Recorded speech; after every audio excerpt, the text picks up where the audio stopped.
Good evening, everyone. I am Councillor Paul Murray, Deputy Mayor of the Strathbogie Shire Council. I'd like to welcome you to our Ordinary Council meeting of the 21st of March 2023. I'd like to take the opportunity to acknowledge the traditional custodians of the place that we live, work and play.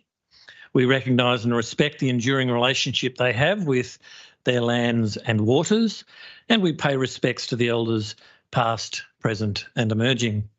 Today we're meeting on the lands of the Taungurung people in the Eastern Kulin Nation, whose sovereignty here has never been ceded.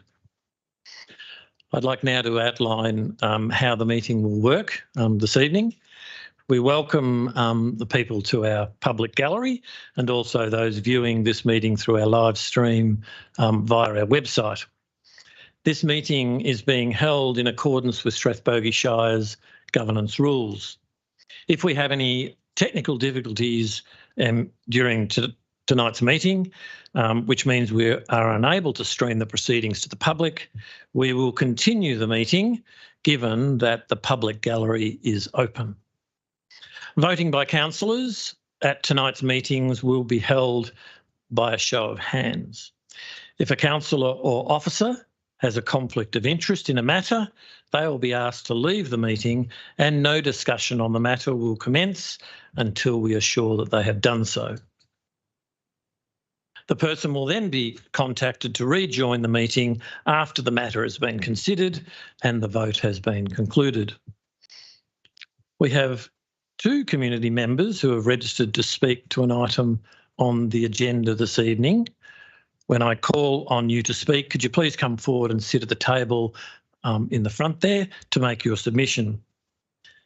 Under Governance Sub-Rule 33.6, you will then have 5 minutes to make your presentation and a bell will sound at the 4-minute mark so that you know that you have 1 more minute to focus on those last few points you wish to make. Councillors may ask a question of clarification but cannot enter into any debate. Under Governance Sub-Rule 53.1, speaking time for councillors is 5 minutes, unless I grant an extension of time. CEO Solomon, are there any apologies? Thank you, and through you, Deputy Mayor. We have 3 apologies for this evening's meeting. We have an apology from Councillor Laura Brinks, our Mayor, Councillor Christy Hourigan, and also Vlad Adamek, the Director of Sustainable Infrastructure. Thank you. Thank you, CEO. Councillors, are there any disclosures of conflict of interest to be made under Rule 94 of our governance rules and Division 2 of the Local Government Act 2020? Yes, Deputy Mayor, I have 9.2.6, the Violet Town RV friendly site. Thank you, Councillor Rayburn. Any others? Yes, Chair, I'm declaring an interest under item 9.3.1, sorry. 9.2.4, school crossing program. Thank you. Thank you, Councillor Hayes-Burke. Any others? Thank you, Deputy Mayor. I have a conflict of interest in item number 9.2.4 as my child attends one of the primary schools that has an active school crossing. Thank you. Thank you, Director. Any others? That being the case, councillors, the minutes from the ordinary council meeting held on the 21st of February 2023 and extraordinary council meeting held on the 28th of February 2023 require confirmation, noting a minor administrative correction to item 6.3 of the extraordinary council meeting to amend the contract number of the resolution. Councillors, can I have a motion, please? Councillor Rayburn, is there a seconder? Councillor Hayes-Burke? Does any councillor wish to speak to the motion? None? Any councillors wish to speak against the motion? I declare the motion carried. CEO Solomon, do we have any petitions to be tabled this evening? Through you, Deputy Mayor, no, there are no petitions for this evening. Thank you. Thank you, CEO. Councillors, would you like to make a report? Who would like to go first? Councillor Haysbert. Thanks, Chair. Yes, I'd just like to give a brief report. On the 1st of March, along with Councillor Rayburn and Mayor Binks, I had the pleasure of taking the National Judge of Keep Australia Beautiful, Gail Langley, around Euroa. I think this is a really big deal for the township of Euroa, and because we won the Tidy Town competition for the state of Victoria, it's put us in the running to win the national championships of the Tidy Towns Australia. The winner for this comp will be announced in King Island in May, so we'll be able to update you with that. March is also an important time for women because it sees a celebration of International Women's Day on the 8th of March, and it acknowledges the barriers that women have fought hard against and continue to challenge to achieve equity. I'd just like to thank officers and the Mayor for being part of it and arranging a fabulous celebratory day of events, and I was really sorry to not be there because I was away. Another big event in the Shire is the March Labor Day tennis tournament, which sees thousands of visitors to Euroa over the weekend. Again, it was a massive success, and a big congratulations to all the volunteers who made that possible. That's all from me. Thanks. Councillor, any other councillor would like to make a presentation? A report? None? I would like to give a report on behalf of the Mayor and myself. International Women's Day 2023, which Councillor Hayes-Burke has mentioned, was held on Wednesday the 8th of March this year, and the theme was Embrace Equality. Strathbogie Shire Council was proud to host this free community event at the beautiful The Falls property in Longwood East. Over 60 people attended and celebrated with garden tours of Joan and Ian Ball's spectacular property. Locally catered morning tea was held, and reflections, insights and facts from Mayor Laura Binks. The Seven Sisters Festival founder Dr Lauren Woodman and the Falls head gardener Marcel Stuve spoke. Keep an eye out for the next year's celebrations, as all the community are invited Shire-wide. I would also like to share some important information about pet registration renewal notices. Unfortunately, there has been a mix-up with Council's billing agency, and some residents have received pet registration renewals with incorrect charges for the number and type of pets they have.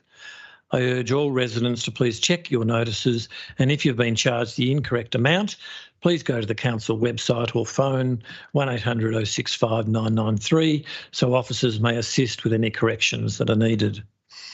And if you have a new pet, please ensure you register it with the Council to ensure that they are identifiable to your care and your place of residence. You can do this via the Council website online application form or call our customer service team on 1800 065 993 for assistance.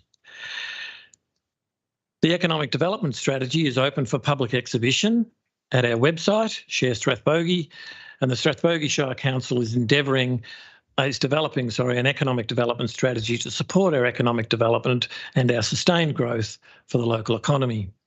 The strategy objectives are to facilitate innovation, investment and job creation, and to enhance the reputation and viability of the Strathbogie Shire as a vibrant and progressive municipality. Council has engaged Urban Enterprise to prepare this strategy, and they are consulting the community and businesses to gain an understanding on specific issues and opportunities for the local economy. Please access the draft document and provide your input, suggestions and ideas for consideration and inclusion. Submissions close at 5 p.m. on Wednesday the 5th of April 2023. We're also calling for expressions of interest from experienced artists to create some public artwork in Euroa. The call for expressions of interest follows Council's adoption of a public art policy in September of last year. The allocation of $20,000 through the Pitch My Project initiative and an engagement process to understand the community's preferences on the type and location of public art in our townships is underway. A freestanding sculptural work is being sought for this commission. The commission also includes the design, structural engineering, fabrication and installation of all components of this permanent public artwork. Submissions close at 5 p.m. on Friday, March the 31st this year. And finally, back by popular demand is an online Wastewise workshop, which will be held tomorrow, the 22nd of March at 11 a.m. This workshop will share with you the best ways to sort your waste at home, and bookings can be made via Eventbrite or call 1800 065 993 to talk to an officer to assist you to enrol. And finally, from myself personally, I'd like to also mention the Yarra tennis tournament, which was held.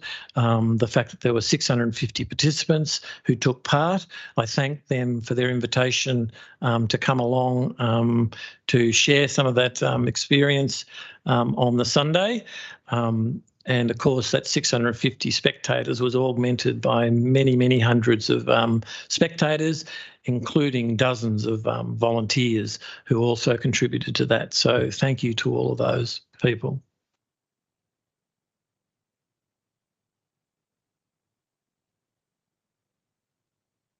Next, we have public question time. CEO Solomon, are there any questions from the public this evening? Thank you, Deputy Mayor. Yes, we do have a number of questions from the public this evening. Just going to look at the gallery just to see if there are any of those people who submitted questions in attendance, but the first question is not here, but it is from Lee Cardellini from Violet Town, who asks, can they put a bridge on the floodway of Leo's Road as it floods every year, stopping access to our property and stock? And in response, thank you, Lee, for your inquiry. This has been assessed and it is noted that the particular floodway you mentioned contains only low-level flow capacity. Recent flooding has placed great strain on much of council and the community's rural drainage and flow paths and the assets within them.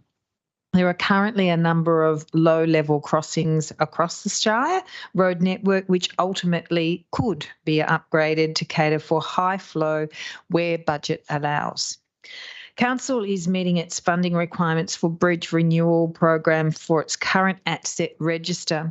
Due to the extensive transport network requiring renewal, the current priority is to meet the renewal demand and carry out the project management in line with the relevant standards.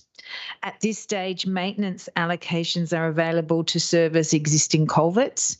Your proposal, however, is noted, and Council will continue to monitor the existing network and flood issues so that future road upgrades relating to access can reflect projects that are beneficial to the public, which factor in cost, broad benefit and risk values. This project is recognised as Capital Works request and will be reviewed alongside the various others for its benefits on the above mentioned criteria. And thank you, Lee. The next question, Deputy Mayor, is from Paul Cullen from Violet Town, who also is not in attendance this evening, so I'll read the question. Paul's question is, why wasn't due process followed from the outset in regards to community engagement relating to the RV-friendly site in Violet Town? And can we please be assured that the process will be followed in future for any community projects in the Violet Town area? And in response, thank you for your questions, Paul. Your question relates to item 9.2.6 on tonight's agenda, which relates directly to the Violet Town recreational vehicle friendly site. In response to your first question, members of the community that have championed this project over many years have worked hard to provide information and gather information and input from the community. This is a community-led and driven project, and as such, council's policies do not apply to community groups. Members of council's communications and engagement team, however, are willing to provide guidance if requested. In response to your second question, again, council has a community engagement policy which guides all of our community engagement with the aim to ensure absolute best practice. We also recently established a community panel which will provide input into our decision making with representation across the Shire, including members from the Violet Town community. Once again, for community-led projects, council's policies do not apply to community groups, but please be assured that our communications and engagement team are there to provide guidance. Thank you, Paul. Our third question submitter for tonight's meeting, Deputy Mayor, is from Marg Cullen of Violet Town, who also is not in attendance tonight, so I will read her questions. Marg asks, was an area near the dump point ever considered as an RV site? If not, why not? Why was the dump point approved and installed prior to community engagement in regards to an appropriate RV-friendly trial site? And Marg's second question is, will we be informed in future if another group is being formed for the purpose of getting a trial off the ground at the Tulip Street site? And in response, thank you for your questions, Marg. These questions also relate to item 9.2.6 on tonight's agenda. In response to your questions regarding the dump point, I understand that there were several sites considered. These were narrowed down to a small number of possible sites for further consideration. The dump point was required to be located close to a sewer line, and we worked with the community members to find the best ideal site. Should the officer recommendation be supported this evening, and should a governance group be established, it will be up to the individual community governance group to inform the broader community of any project progress on this trial. As previously advised, Council's communication and engagement team are happy to assist with any guidance. Thank you, Marg. And Deputy Mayor, our final questions are from Tom Ma of Belmatum, and Tom is in the gallery this evening. And Tom, if you'd like to come up to the table, you are more than happy. We're more than happy for you to ask your questions, or I can do them on your behalf.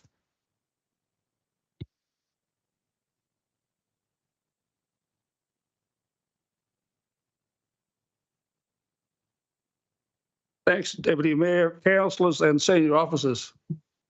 The questions from the public gallery, they allowed 2 questions. And in sending in the question, Marie sent an email to the CEO, which is the procedure. And the 2 questions consist of, first question, the landfill site at Violet Town. That landfill site at Violet Town was the landfill site of the Strathbogie Shire when it was formed and continued on for some years. I believe it met the requirements, but in doing so, you had a $5 million EPA conditions put on it. Now it's been reduced back to 3.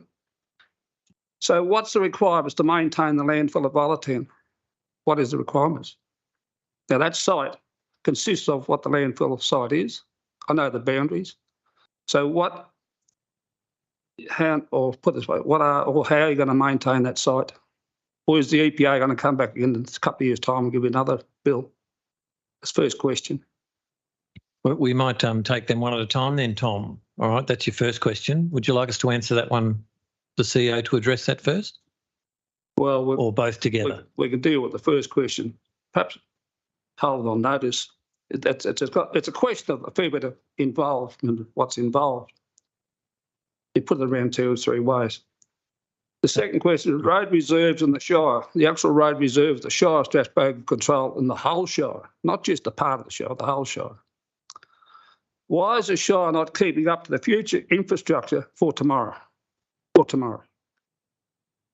As it presents, this shows that the upkeep of the road reserves is not compatible for the use of the road reserve. The question relates itself to the roads in the Shire for tomorrow's use, for the use tonight. On early Monday morning, the southbound freeway was closed, and by the Victorian Police closing it, diverted traffic in another direction. And the traffic they divert is traffic from Newcastle, could be from Wodonga or even Wangaratta. But the traffic they divert on the roads of Vic roads, arterial roads, not all traffic travel those roads by their GPS. The roads in the Shire control, there's two issues. There's Vic roads and arterial roads, Hume Freeway, the Shire control roads, gravel roads and sealed roads. But in saying that, this Shire, in its 28th year, is falling behind the requirements of that road reserve for the usage of the road reserve. Thank you, Tom. Just a quick point further. The usage is greater today and tomorrow it was yesterday, the usage of it. Thank you. I'll give you an example. The grader is 15 tonne in weight, and you see on your planning agendas the fire truck's 14 tonne. It's not compatible. Thanks, Mr. Good on you. Thank you, Tom. I'll pass it over to the CEO to get a response for you. Thank you, CEO. Thank you, and through you, Deputy Mayor. Tom, in response to your questions, the first one regarding landfill at Violet Town, the closed Violet Town landfill is currently, as you are well aware, being rehabilitated to the current EPA standards. Once this has been completed, Council will update the aftercare management plan, which outlines the monitoring requirements required by the EPA for the site, inclusive of inspection of the cap for cracking, vermin and weed control, groundwater and leachate monitoring, dust, odour and litter, and landfill gas. This will continue to be reviewed biannually to assess the ongoing environmental risk of the site to surrounding receptors, and will make recommendations in the reduction or to increase the monitoring requirements. Once the site is determined to be no longer a risk to the surrounding environment, and that usually takes about 30 years from the date of rehabilitation, the monitoring on the site will stop. Council will continue to be responsible for the management of the land now and ongoing. Tom, in answer to your second question regarding road reserves in the Shire, Council currently implements its road management plan to address the upkeep and maintenance of its road reserves. Council is also directed by our tree management plan for issues relating to vegetation, including roadside vegetation. In relation to the upkeep of road reserves relating to flooding and the various damage created, there has been extensive progress to make use of the eligible funding relating to essential public assets. Flood damage has been catalogued and rectification packages successfully tendered.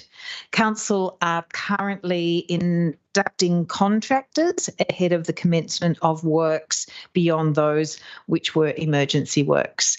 And once again, thank you for your questions this evening, Tom. Thank you, Tom. Thanks, Mr. Deputy Mayor. Thanks, councillors. Thank you.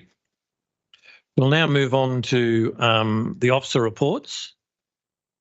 9.11, the adoption of Strathbogie Planning Scheme Amendment, C80 STRB. Manager Aitken, may we have a summary of this report, please? Through you, Deputy Mayor, the purpose of this report is for Council to consider a request to be made to the Minister for Planning to approve Planning Scheme Amendment C80 to the Strathbogie Planning Scheme. The amendment is a combined planning permit application and planning scheme amendment under Section 96A of the Planning and Environment Act. At the council meeting held on the 15th of September 2020, council unanimously resolved to seek authorisation to prepare and exhibit a combined planning scheme amendment and permit application for the land at 401 High Street, Nagambie and 19 Lobbs Lane, Nagambie. The amendment includes the rezoning of the subject land from farming zone to general residential zone, proposes changes to the floodway overlay and applies the environmental audit overlay to the part of the land subject to the planning permit application. The environmental audit overlay is being applied as an environmental audit is currently being undertaken on the land. The audit is yet to be finalised and signed off by an independent auditor. No sensitive uses or buildings and works to facilitate such uses will be undertaken until the audit has been completed. The environmental audit overlay will ensure the audit process is completed in line with the relevant legislation. The amendment also seeks planning permit approval for the subdivision of land for a multi-lot residential subdivision and the removal of native vegetation. A draft planning permit and associated conditions form part of the planning scheme amendment documentation to be submitted to the Minister for approval. Section 173 agreements associated with the draft planning permit have been prepared and are in the process of being signed. These agreements secure the provision of public works by the developer on both council and Goulburn Murray water land.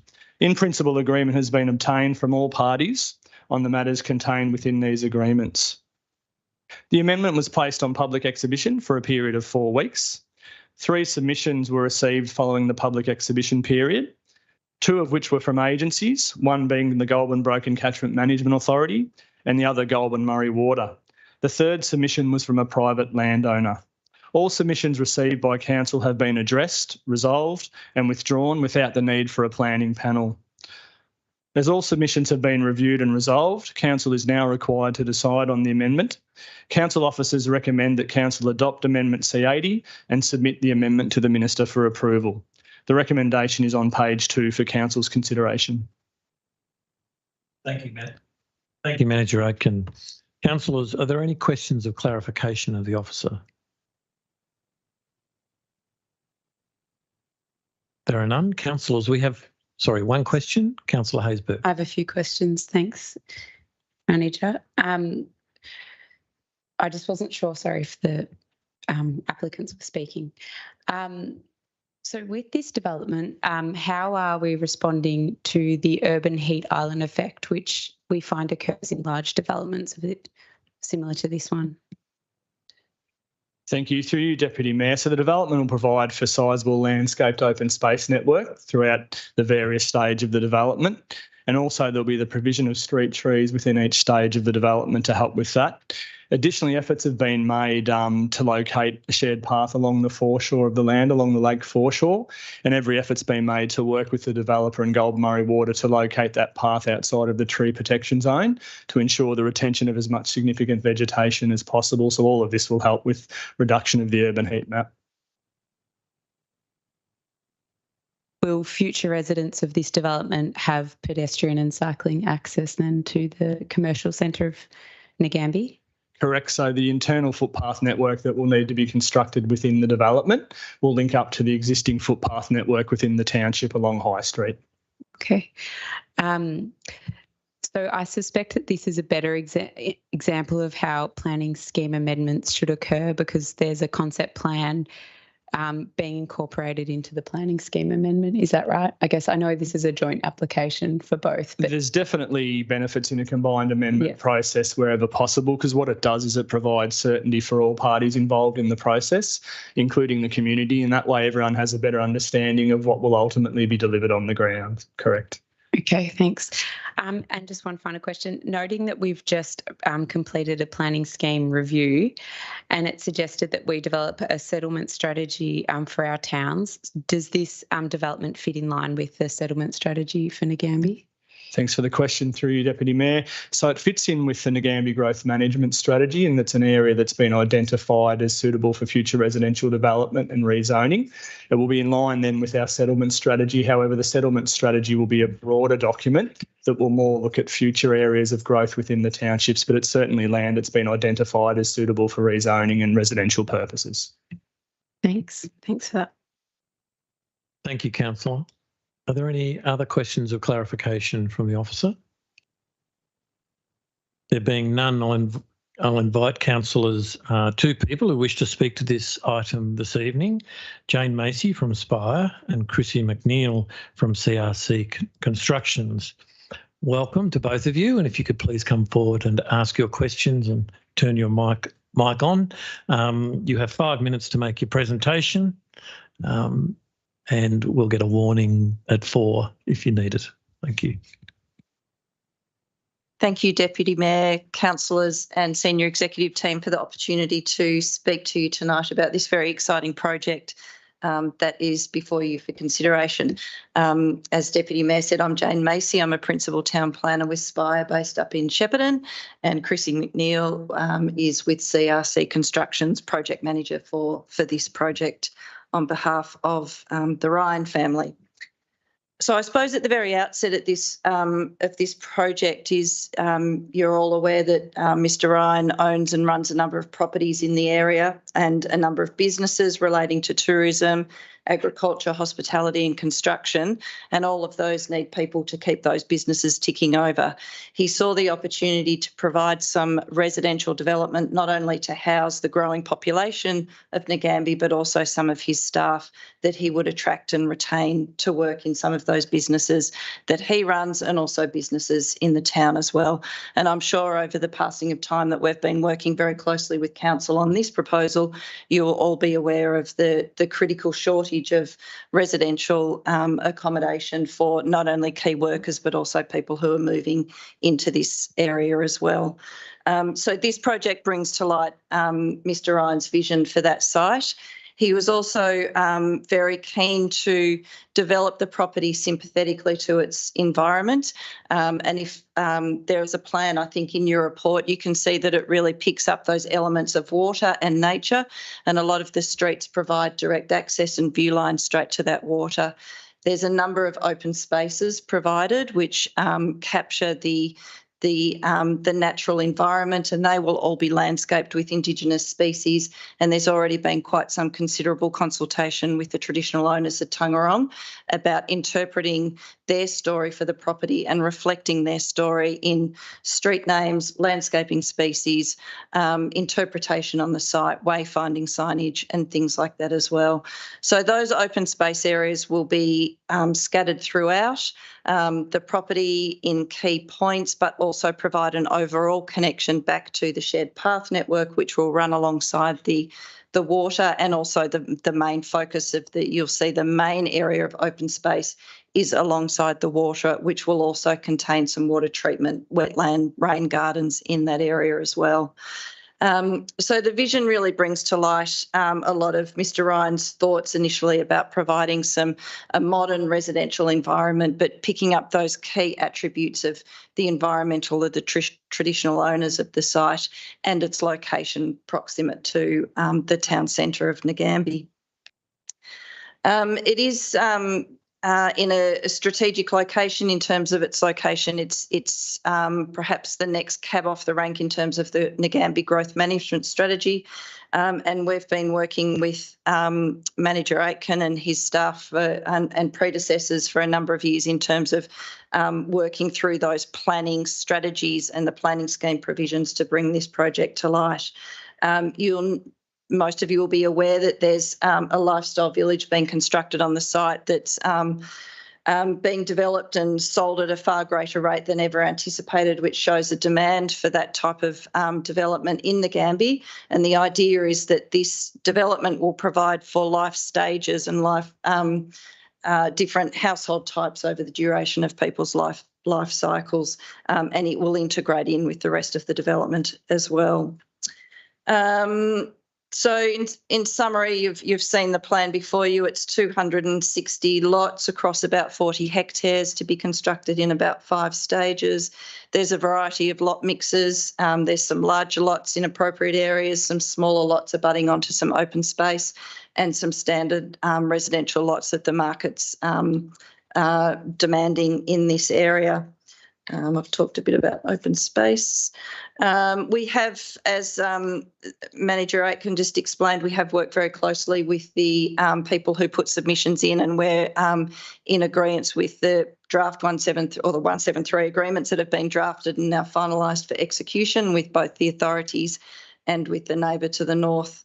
So those issues were readily resolved and developed into 173 agreements. In terms of timelines, Mr Irons could turn to tomorrow to start this, but we're anticipating that probably within a couple of months of the issue of the planning permit, stage 1 will commence. There's been a lot of work already undertaken with Goulburn Water and the Catchment Management Authority and the traditional owners for that foreshore management plan, so that's well underway. Council's seen the detailed plans for stage 1 and stage 2 will follow on shortly. So it's a really exciting development. We're happy to respond to any questions that you may have. Thank you. Thank you, Jane. Councillors, are there any questions or clarification that you would like to ask either Jane or Chrissy? Councillor Rayburn. Thank you, Deputy Mayor. Through you, Deputy Mayor. Just clarification, you made a statement there that Mr Ryan wanted to build some housing for the workers. How, I'm just clarifying, what part of the stages is that going to happen? And what's the opportunity of young people being able to buy in such a place? So that will happen in the first stage, and there's also provision in there for first home buyers as well. So there's certain entry points into each stage that will provide, the opportunity for everybody and everyone's budget. Any further questions? Councillor Haysbert. Thanks, Deputy Mayor. Do you have an idea how, does this take a few months usually to be, I guess you've done these before, to be approved by the Minister? How long would it generally take?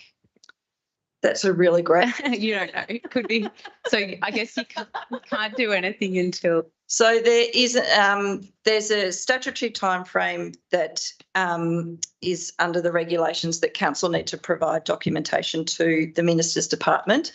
The Minister herself doesn't have a statutory timeframe, but the Minister's department has been continuously briefed on this through our local DELP office. So she and her team are very aware of this, and it won't come as a surprise when it lands on her desk to be authorised. So we're anticipating it will be a fairly quick signature from her, yes.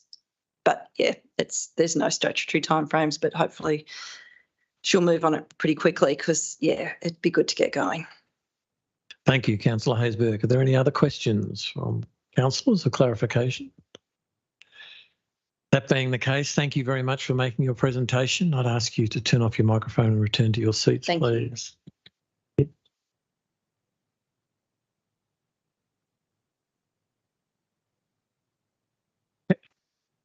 Councillors, can I have a motion, please? And can you state what your motion is?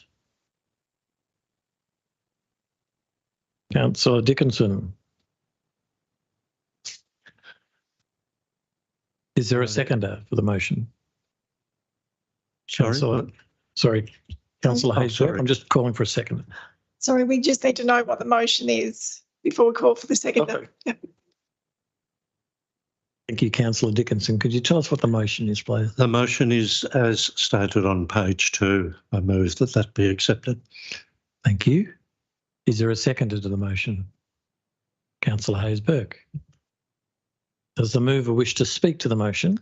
Thank you, Deputy Mayor. This developer has a proven track record for doing good things, and it's at a time where Ngambie is in need of a lot more accommodation. It's a growth area.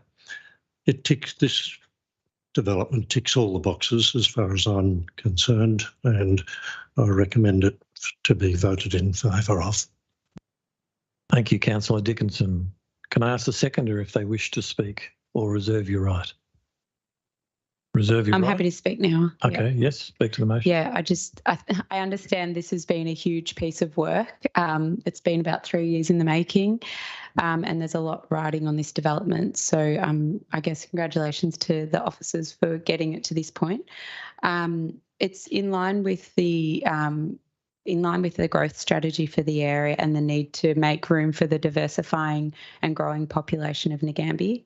I appreciate that there's been efforts to reduce the native vegetation that's to be removed on the site. Hopefully that can be minimised further. And I think it's great that it's in sympathy with the natural environment, because I believe that's what draws people to the area. Thank you, councillor. Does any councillor wish to speak against the motion? That being the case, I'll ask the mover if they wish to reply or finish off. No? Councillors, I'll now put the motion. All those in favour? All those against? Motion is carried. Item 9.1.2, planning applications received and planning applications determined from the 1st to the 28th of February 2023. Manager Aiken, may we have a summary of this report, please?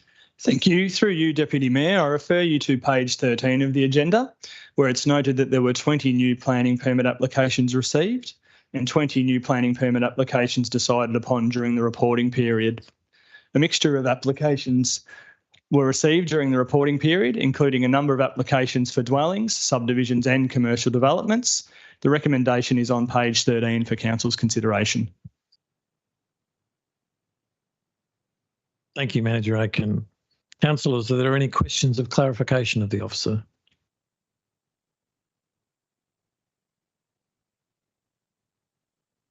None? Then councillors, can I have a motion, please, and can you state what your motion is? Councillor Dickinson. I'd like to move the motion as stated on page 13. Thank you. Is there a seconder? Councillor Rayburn. Does the mover wish to speak to the motion? Well done to the planners. You keep putting them through. 20 for the month's pretty cool. You, Councillor Rayburn, do you wish to speak? Does any councillor wish to speak against the motion? None? Does the mover wish to exercise his right? No. Councillors, I'll now put the motion to the vote. All those in favour? All those against? The motion is carried.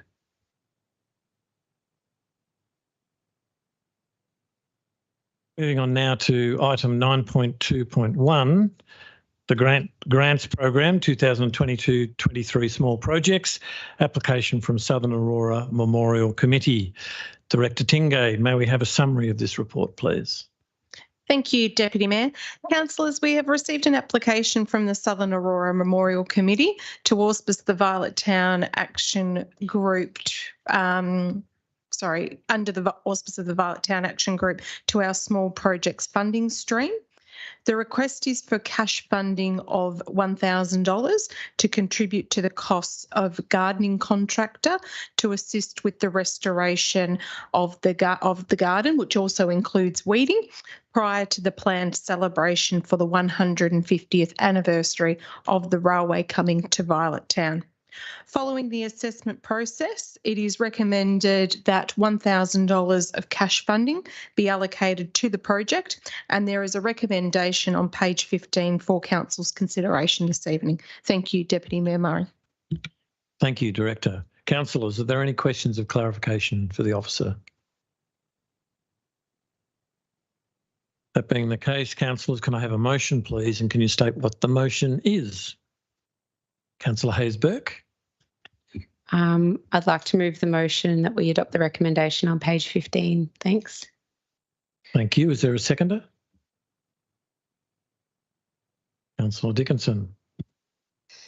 Councillor Hayes-Burke, do you wish to speak to the motion?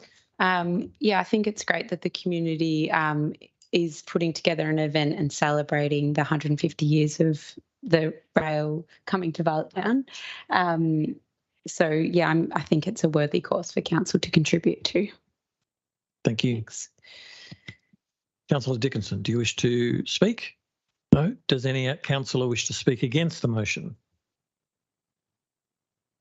Do I need to ask them? Does the mover wish to sum up? No? Then I'll put the motion. Councillors, I'll put the motion to the vote. All those in favour? All those against? The motion is carried. Moving on now to item 9.2.2, application for sponsorship, Euroa Town Criterium 2023. Director Tingay, may we have a summary of this report, please? Thank you, Deputy Mayor. We've received an application from the Shepparton Cycling Club for sponsorship to deliver the Euroa Town Criterium.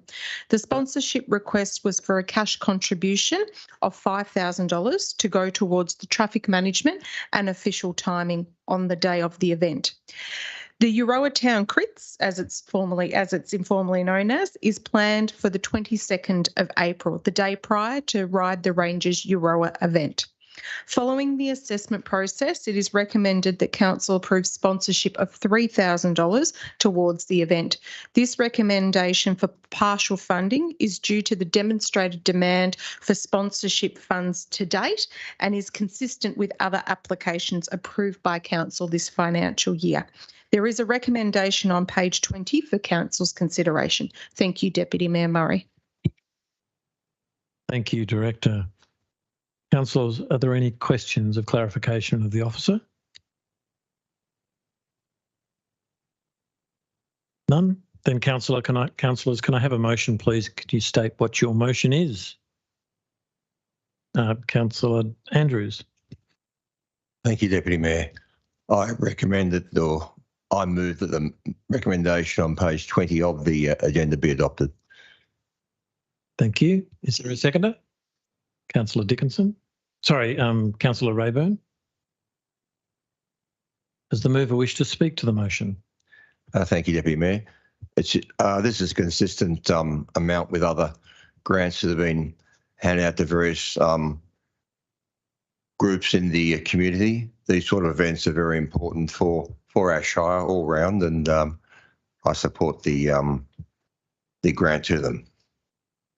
Thank you, Councillor. Does the seconder wish to speak? No. Does any councillor wish to speak against the motion? Do you wish to reserve your right to reply? No. Councillors, I'll now put the motion to a vote. All those in favour? All those against? The motion is carried.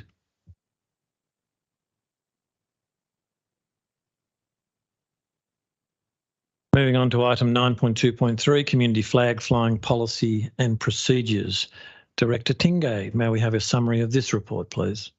Thank you, Deputy Mayor Murray.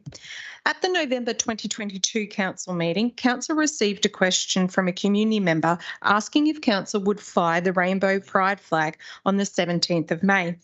In response to that question, the Chief Executive Officer indicated that a report would be prepared for Council's consideration in the near future regarding the flying of the rainbow flag on Iber Hobbit Day, which is the 17th of May. Following this response, at the next available Council meeting in December 2022, Council resolved in summary to develop a draft protocol and present the document to Council for consideration at the March 2023 Council meeting. Over the last 3 months, officers have been working to prepare the community flag flying policy and procedures. The policy provides a transparent, standardised process for the management of requests to fly community flags on the council-owned community flagpoles at the intersection of Binney and Brock Street in Euroa and in High Street, Ngambie. This policy does not apply to the 4 flagpoles located at Council's municipal office in Binney Street, Euroa. This policy enables community members, councillors and council employees to request the flying of community flags, enabling the celebration of identity, pride and symbolism while outlining the process to manage and approve requests for flying community flags. And just a reminder, councillors, it does only apply to the 2 managed council flagpoles in Euroa and also in Ngambie. There is a recommendation on page 28 for Council's consideration. Thank you, Deputy Mayor Murray. Thank you very much, Director Tingay. Councillors, are there any questions of clarification of the officer? Yes, Councillor Dickinson. Will the flag be proposed flag be flown all year round or just for certain periods of time? Thank you, Councillor Dickinson. Through you, Deputy Mayor Murray. Yes, so within the protocol, it stipulates the length of time that the flags can be flown, and also within the policy, there's also recognised dates where flags, different kinds of flags can be flown to recognise international days of significance. So yes, there is procedure and guidelines around timeframes. Are there any further questions? Councillor Hayes-Burke. Thanks, Director Tingay.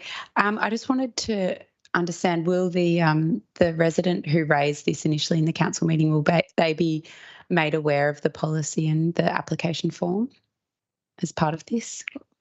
Thank you, Councillor Hayes-Burke. Through you, Deputy Mayor Murray, yes, we will advise the community member that raised the question initially and provide them with a copy of the policy should it be adopted this evening. Thank you. Councillor Rayburn. Just clarification for the community. The flags which we will be flying on these flagpoles, who supplies them? Thank you, Councillor Rayburn, and through you, Deputy Mayor Murray. So essentially, we ask the community members or community groups, an organisation, to supply the flags at no cost to council. Should there be an approved community flag request come from councillors or a council employee, there will be a small amount of money allocated in the budget for a maximum of 2 flags per financial year for council to fund. But any request for community flags that are approved, it's community members and groups to supply those flags. Thank you, Director. Any further questions from councillors? If so, councillors, can I have a motion, please, and can you state what your motion is? Councillor Hayes-Burke. Can I please move the recommendation on page 28 of the agenda? Thank you. Is there a seconder? Councillor Rayburn. Does the mover wish to speak? Well, I think this is a great initiative, and I really want to thank officers for being proactive and responding to the needs of our community. I think it's a real example of the community coming to us and us providing a solution. So I hope that there's great uptake from the community on this one. I'd now ask the seconder if you wish to speak or reserve your right. No, just once again, just prove how inclusive we are in this community and how we're always open to new ideas and new ways of going forward. And I think this is a great way to show our community how we as a council operate. Thank you, Councillor. Councillor Hayes-Burke, can I get you to turn your microphone off? Does any councillor wish to speak to them against the motion? None? Does the mover wish to exercise their right of reply? Councillors, I'll now put the motion to the vote. All those in favour? All those against? The motion is carried. We now turn to item 9.2.4, School Crossing Supervisor Program. Councillor Hayes-Burke has previously declared a conflict of interest in this matter, and Director Tingay has previously declared an interest in this matter. Both are leaving the chamber.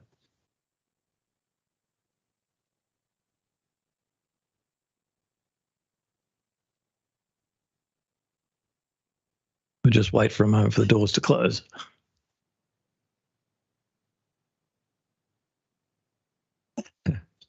CEO, may we have a summary for this report, please?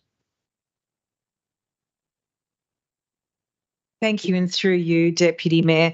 I'm just going to ask a bit of indulgence. It's quite a complex and lengthy advocacy program that has underpinned arriving to this recommendation, and I just want to walk the community and councillors through what has been undertaken. As community and councillors are aware, council currently delivers the school crossing supervision program on behalf of the Department of Transport and Planning, a program that has been keeping our children safe for many years. And as we have always said repeatedly, the safety of our children walking to and from school is more than just a priority for us. It is a non-negotiable. Currently, we manage 5 school crossing sites across the municipality, 4 of these on Victorian government-managed roads and 1 on a council-managed road in Ngambie. Over time, the financial allocation from the Victorian government for this program has dwindled, resulting in local governments and, as such, ratepayers picking up the funding shortfall, now currently at $50,000. Further, it's becoming increasingly challenging to find staff given the limited working hours, 1 hour in the morning, 1 hour in the afternoon, just on school days. Council staff are often taken away from their normal duties to perform school crossing supervisor role if we're unable to fill a shift. In 2016, the Victorian government committed to undertaking a broad strategic review of the program. This, unfortunately, has not occurred. There has been no innovation or review since the program's inception in 1975. That's a long time.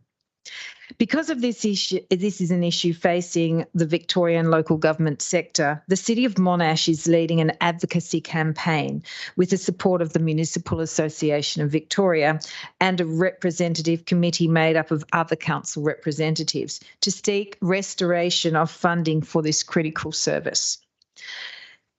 At the October 22 council meeting, it was resolved, amongst other considerations, that council endorse that as part of joining the City of Monash campaign, Strathbogie will also advocate for a fully indexed program, not just restoration of funding, and receive a further report in the March 2023 council meeting cycle to consider the outcomes of that advocacy and options for exiting the service by the 10th of July 2023.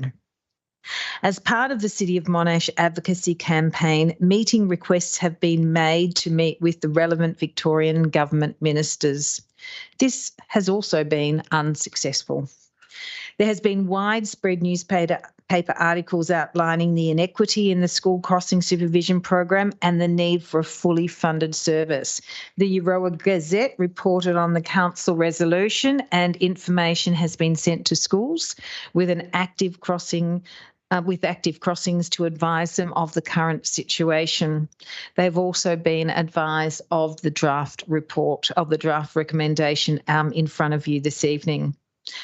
Whilst we as council have received a funding increase of 20%, there still remains a significant shortfall in the cost to deliver this program. Because of the limited outcomes from the collective campaign and no commitment from the Victorian government to a fully funded and fully indexed program, in accordance with the October 2022 council resolution, officers recommend council exit the school crossing program supervision for school crossing program by 10th of July 2023. Councillors, there is a recommendation on page 34 of tonight's meeting agenda for your consideration. Thank you, Deputy Mayor. Thank you, CEO. Councillors, are there any questions of clarification for the CEO? Councillor Andrews. Yes, thank you, Deputy Mayor. CEO, how does the council, I guess, plan to deal with the anticipated pushback, if you like, from the community and the Department of Transport and Planning? I believe they'll be taking on. Has that been considered? Thanks. Thank you for your question, Councillor Andrews, and through you, Deputy Mayor. So there is, should this resolution be passed tonight, our comms and engagement team have already prepared a communications plan that will go out to the community through media releases, social media and the like. We have already advised the schools, so all of the 5 schools involved have been written to prior to this recommendation coming before council, and also meetings have been held with them.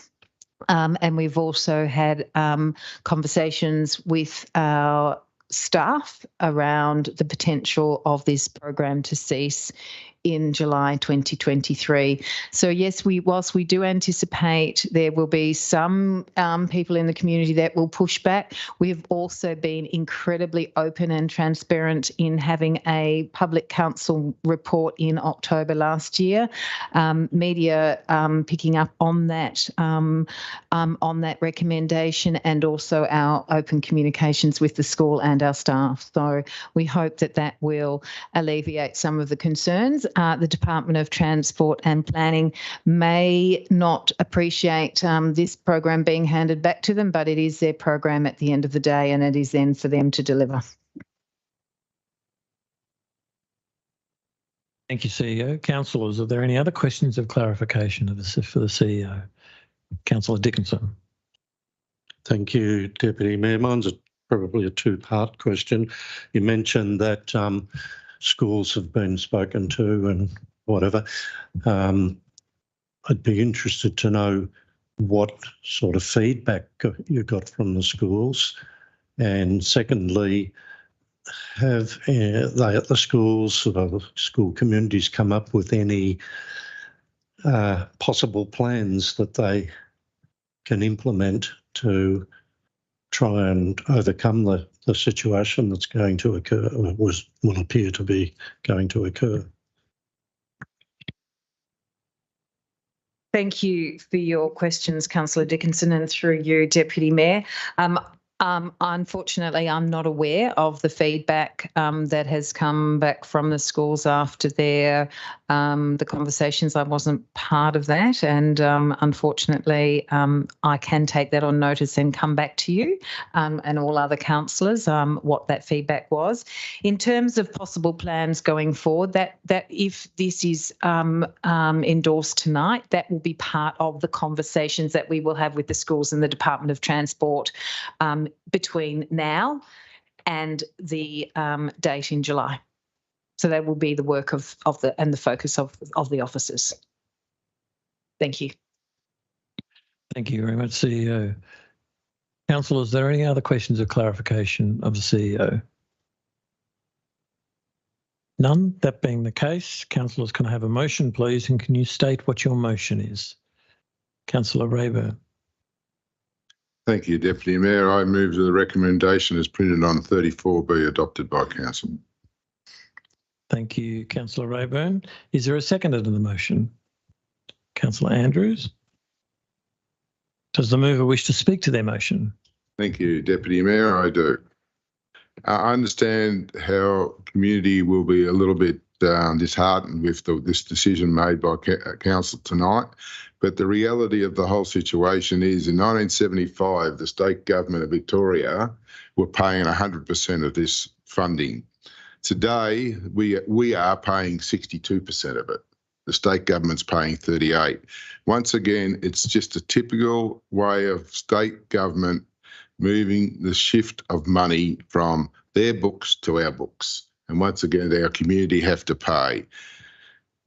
Our ratepayers are paying a lot at the moment through their rates.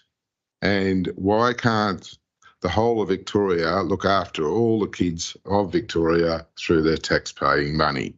So therefore, I believe what we're doing tonight is to the benefit of us as a community in the Strathbogie Shire, that this money we save by making this decision tonight may reduce, and I only say may reduce, our rate increase later in the year.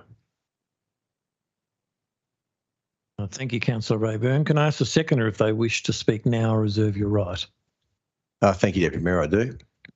As the CEO said, the priority or the main priority is, and the overwhelming priority is the safety of our pedestrians and our children. And I don't believe that will change. There's a 4-month lead-in period here where the matter will be discussed and handed back to the appropriate authority for their core duties. There's enough imbalance, if you like, placed on councils now with other people's core duties, and our ability to perform our necessary core duties is compromised by these additional things. So the proper authority is the Department of Transport and Planning, and the proper process goes back to them. Thank you, councillor. Does any councillor wish to speak against the motion? If not, does the mover wish to their right of reply? No. Councillors, I'll now put the motion to the vote. All those in favour? All those against? The motion is carried.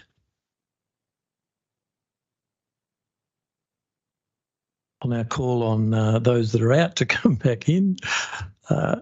Director Tingay and Councillor Hayes-Burke.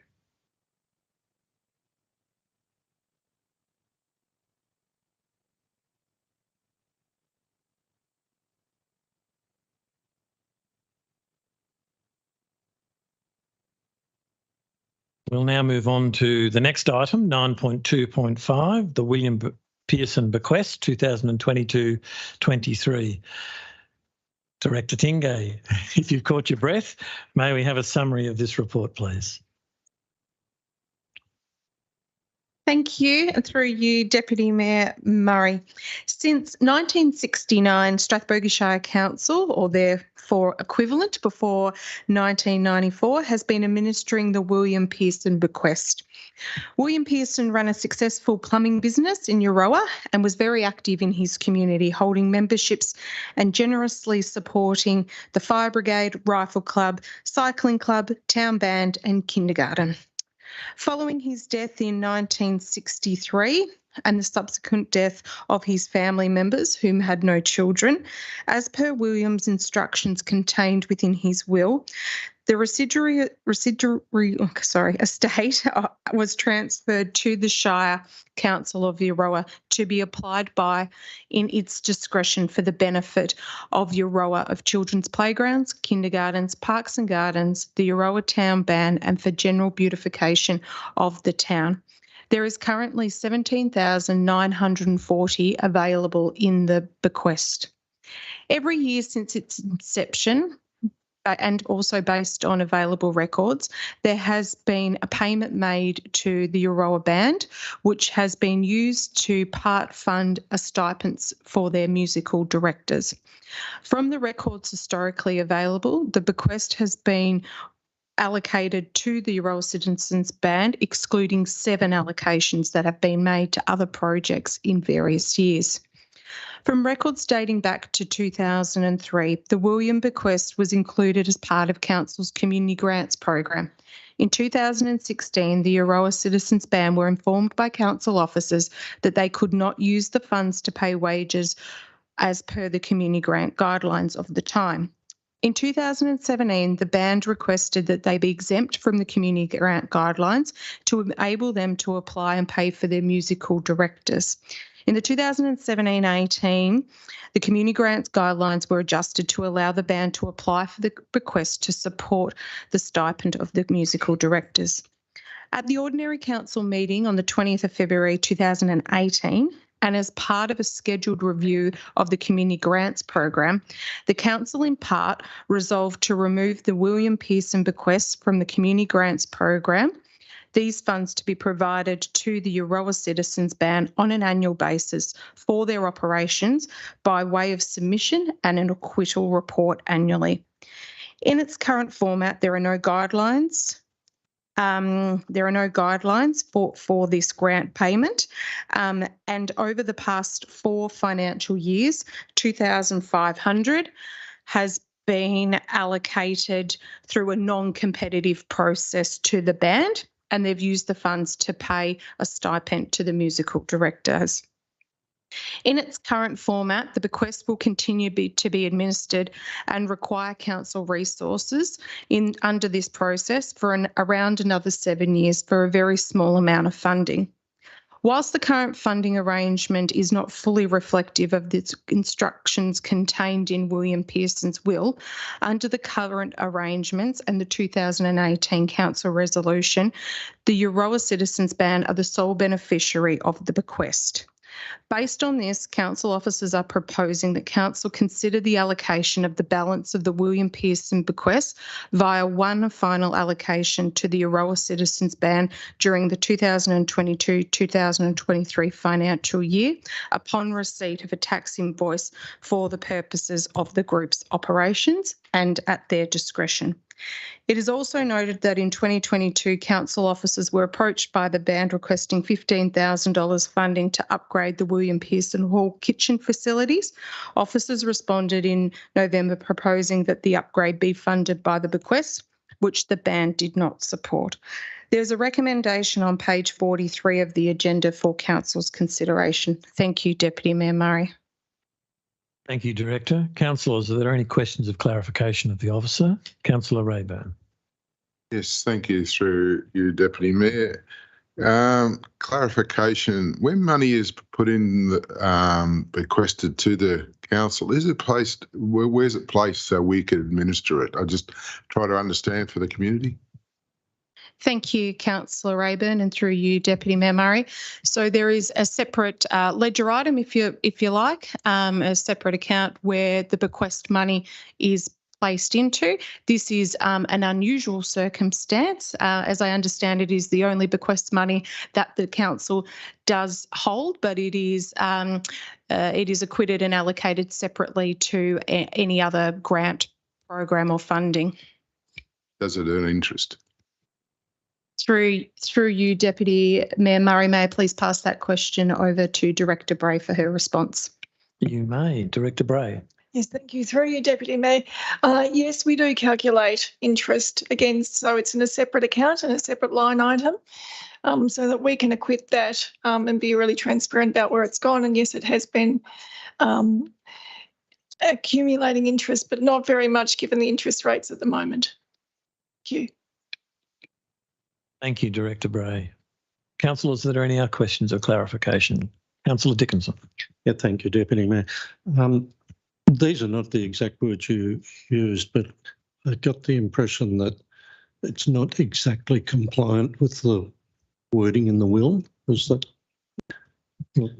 again, please? Through you, Deputy Mayor Murray. Yes, Councillor Dickinson. So in William Pearson's will, he left the bequest for a number of different ventures, if you like. One was for the Euroa Band.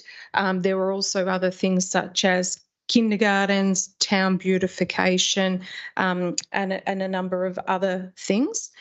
Over time, the money has basically, apart from around 7 allocations, has been allocated to the Euroa Citizens Band throughout the life of the bequest. We also had the council resolution in 2018, which talked about removing it from the community grants. So originally it was put in with the community grants, and since 2018 it hasn't been with the community grants, and it's been treated very much separately as an individual program, whereby the Euroa Citizens Band has received money on an annual basis for their operations. So they apply, they receive the money, and then they're also required to acquit it annually. And are the family consulted about this change in allocations? Through you, Deputy Mayor Murray. As we can see throughout all of our records, there are no living descendants that we can actually locate. We went back through William Pearson's actual will. We did our best to work through his family record and history, but from what we can see, there are no immediate descendants alive. Thanks. Just one final question. Can you tell me what the original amount was, please? Through you, Deputy Murray, yes, I can. Councillor Dickinson, it was back in the pound days, and sorry, it is in the report. Please bear with me while I find it, but it is there. £28,000, Yes, that would sounds about right. $56,000. There we go. Yep, £28,000 in 1969. Thank you. So it's a dwindling amount. The interest isn't keeping up with it. No, not as good as we'd hoped. No. Thank you, Councillor Dickinson. I'm glad you could answer your own question. No, that was good. Very good. Thank you very much. Councillors, are there any other questions of clarification of the officer? That being the case, can I have a motion, please? And can you state what your motion is? Councillor Hayes-Burke.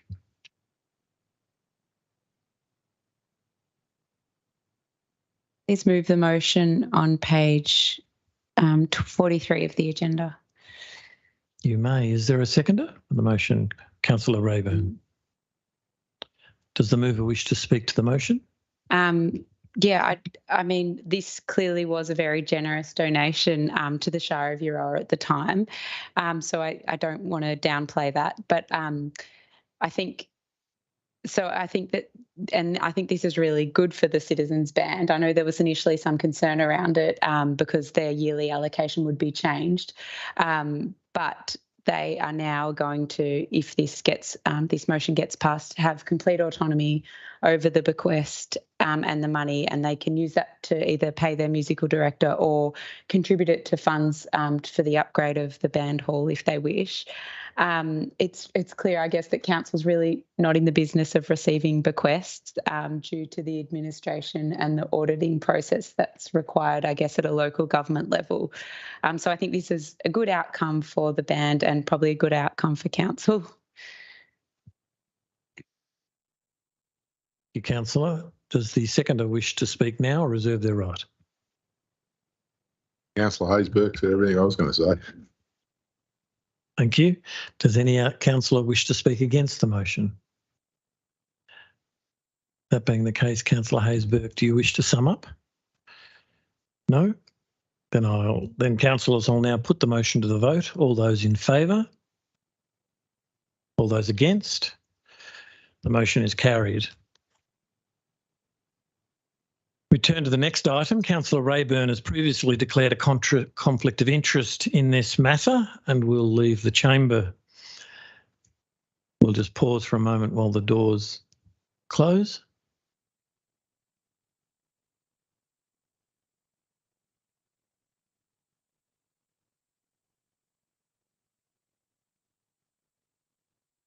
So moving on now to item 9.2.6, Varlatown Recreational Friendly, 9.2.6, Varlatown Recreational Vehicle Friendly Site Update.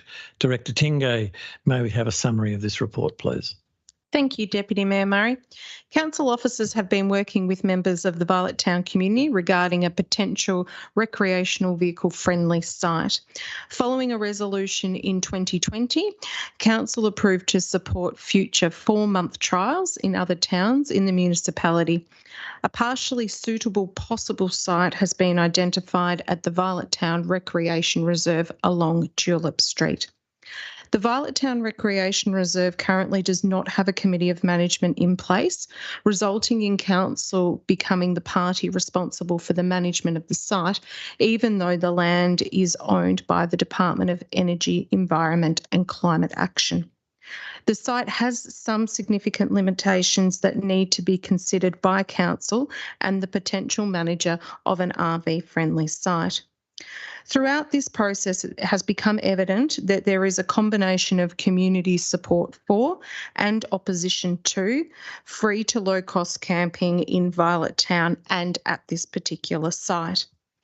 Initially, the Varlatown RV project was identified as a project supported through the Varlatown Action Group. However, over time, this has changed and there is no identified governance structure to support the trial.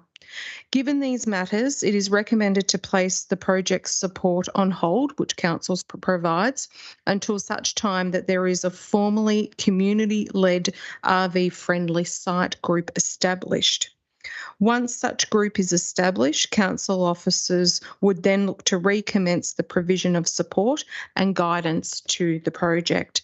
There is a recommendation on page 49 for Council's consideration. Thank you, Deputy Mayor Murray. Thank you, Director. Councillors, are there any questions of clarification of the officer? Councillor Haysbert. Thanks. So was this project initially driven by the community? Is that how we got to this point? Through you, Deputy Mayor Murray. Councillor Haysbert, I understand that there was support through Violet Town Community Action Group to drive this and be kind of more of the overarching support for the project. I understand that over time this has changed and there are a number of locals who are keen to continue, but there are also some locals who have opposition for and also in relation to the Tulip Street site. Okay, thanks. And can I please ask another? A subsequent question. Thank you, Director. So could you please clarify for me what Council's role is in RV-friendly camping sites or sites of this nature? Thank you, Councillor Haysbert, and through you, Deputy Mayor Murray. So it can look to be a number of things, but one of the key elements is should there be an RV-friendly site on council-owned land. One of those things is around the implementation of appropriate infrastructure. So depending on the requirements for the RV-friendly site, there would be responsibility for putting the infrastructure, whether it be bollards, other types of traffic slowing devices in to be able to support the safe operation. Also, under our local law, there would also be requirements that would need to be met that were in line with our local law. And there'd also be a number of items and matters that would need to be worked through with the responsible landowner in terms of the management and the responsible land manager, particularly in regards to governance, and also considerations in relation to risk need to be considered with the governance structure on that site and how it can support, all activities to occur should it be a site of one of a busy nature. Thank you, Councillor. I have a question of clarification of the Director. Are there any other RV-friendly sites in the Shire? And if so, how do they differ from this proposal? Thank you, Deputy Mayor. So there is free camping provided at the Longwood Rec Reserve. That Rec Reserve has a committee of management in place, and the committee of management at the Longwood Rec Reserve manage the process. It is done through a gold coin donation as well, and the committee manage that process. I understand that Violet Town, the potential for an RV-friendly site in Violet Town also differs because some members of the community are keen to see it as an accredited site, and there are particular requirements that need to be met for an accredited site. So there is a bit of a difference there, and also there is no formal governance structure on the site. If we're talking about the site at Tulip Street, as that site, whilst it is managed by council, as there is no formal committee of management in place under the old Department of Environment, Land, Water and Planning. Thank you very much, Director. Are there any other questions of clarification, councillors? That being the case, councillors, can I have a motion, please, and can you state what the motion is? Councillor Dickinson. Thanks, Deputy Mayor. I move the motion on page 49 be accepted. Thank you. Is there a seconder? Councillor Andrews. Does the mover wish to speak to the motion? Yeah, thank you.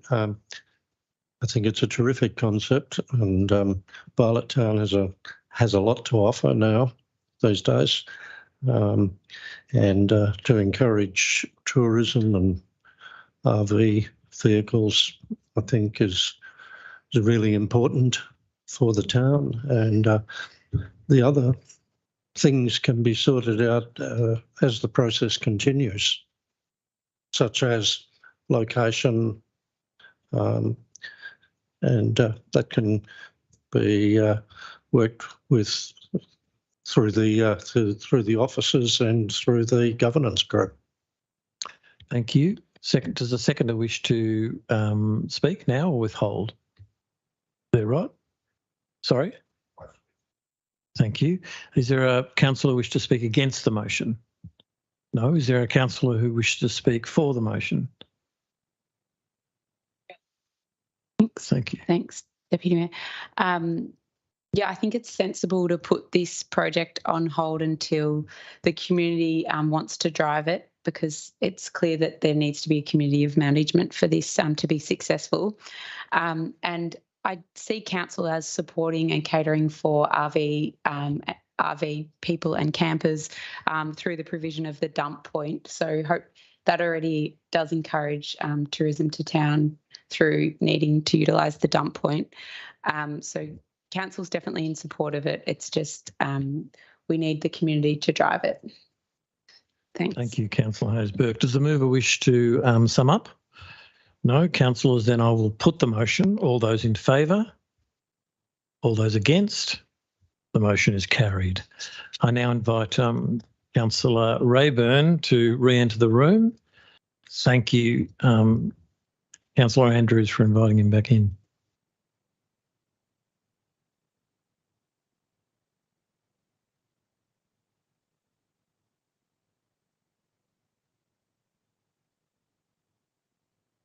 We now move to item 9.3.1, the tender for contract 2223-65, supply and install Nagambie Recreation Reserve lighting. Acting Director Rowley, may we have a summary of this report, please? Through you, Deputy Mayor, thank you. Strathbogie Shire aim to provide the community with a safe sporting facility that will encourage social interaction and promote health and wellbeing. Through public advertising in the local and national newspaper, Council invited tenders for the works under contract 2022-23-65 between the 18th of January 2023 and the 10th of February 2023.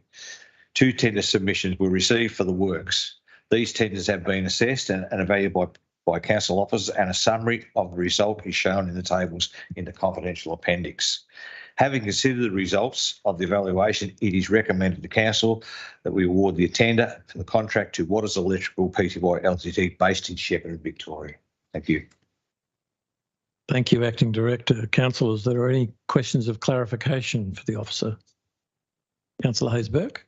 The clarification for the community, is it right we received 150,000 in grant money towards this project?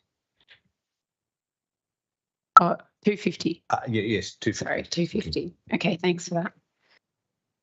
Thank you, Acting Director. Are there any further questions of clarification? Councillor Rayburn. I'll just get a clarification, if I may, through you, Deputy Mayor, what the budget was for this project? Through you, Deputy Mayor, the budget for this project was $609,000, so we've come well in under the budget allocated for this project. Thank you. Thank you, Acting Director. Are there any further questions of clarification? Yes, Councillor Dickinson. I'm sure there's a valid reason for it, but I'm wondering why you chose Waters Electrical over the next competitive tender, difference of about $48,000. Yes, through you, Deputy Mayor, Councillor Dixon. The reason we chose Waters over the initial tender, lowest submission price, was local content. Waters are a local base. They're a neighbour of the Strathbogie Shire. Majority of their employees reside within the Strathbogie Shire. The long-term benefit of engaging with Waters to undertake this outweighs the short-term benefit by engaging a Melbourne-based company that has no connection with our Shire. Thank you, Acting Director. Any further questions? Councillors, can I have a motion, and can you state what your motion is then? Councillor Andrews, moved. Thank you, Deputy Mayor. I move that the recommendation on page 56 of the agenda be adopted. Is there a seconder? Councillor Dickinson. Does the mover wish to speak to the motion? Thank you, Deputy Mayor. Sporting facilities and sporting opportunities are very important across all areas, but especially so in the regional places. And this covers a number of sports, and will give opportunities to other sports to also be involved in this recreational precinct. So I commend the recommendation. Thank you, Councillor. Does the seconder wish to speak now or reserve their right? No, I'll speak now. Thank you. Look, I endorse those remarks from Councillor Andrews. I think this is really good for the town. It's been a long time coming. So to get the approval can only enhance the recreation reserve. They've done a lot of work there. It represents, I think, 4 or 5 different groups. So, yeah, that'll be good. Thank you. Thank you, Councillor. Does any councillor wish to speak against the motion? If so, can I ask the mover if they wish to sum up? No? Councillors, then I'll put the motion. All those in favour? All those against? The motion is carried. Moving on to item 9.3.2, tender for contract number 2223-67, provision of tree maintenance arboricultural professional arborist schedules of rates contract. Acting Director Rowley, may we have a summary of this report, please?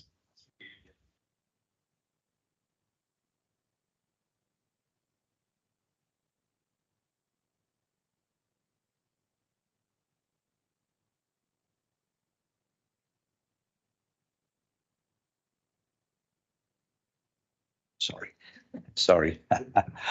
The life of the contract would be for 3 years. Through public advertising, local and national newspaper, council invited tenders for the works under contract 22-23-67, with the initial tender opening at 9 a.m. Friday the 13th of January 2023. At the close of initial tender on the 9th of February 2023, 7 tender submissions were received. These have now been independently assessed and evaluated by the panel of council officers, with the results summarised in the table of the confidential appendix. All tender submissions were deemed to be conforming submissions. However, only 6 tenderers met the professional qualifications sought by the tender documentation. The tender sought by the provision of the tender of rates. The following evaluation process, this report seeks council authorisation to constitute this contract with Jeffrey Riddick, arborist of Bataguini, and authorise the Chief Executive Officer to execute the contract accordingly. Thank you, Mayor. Thank you, Acting Director Rowley. Councillor, is there any questions of clarification of the officer?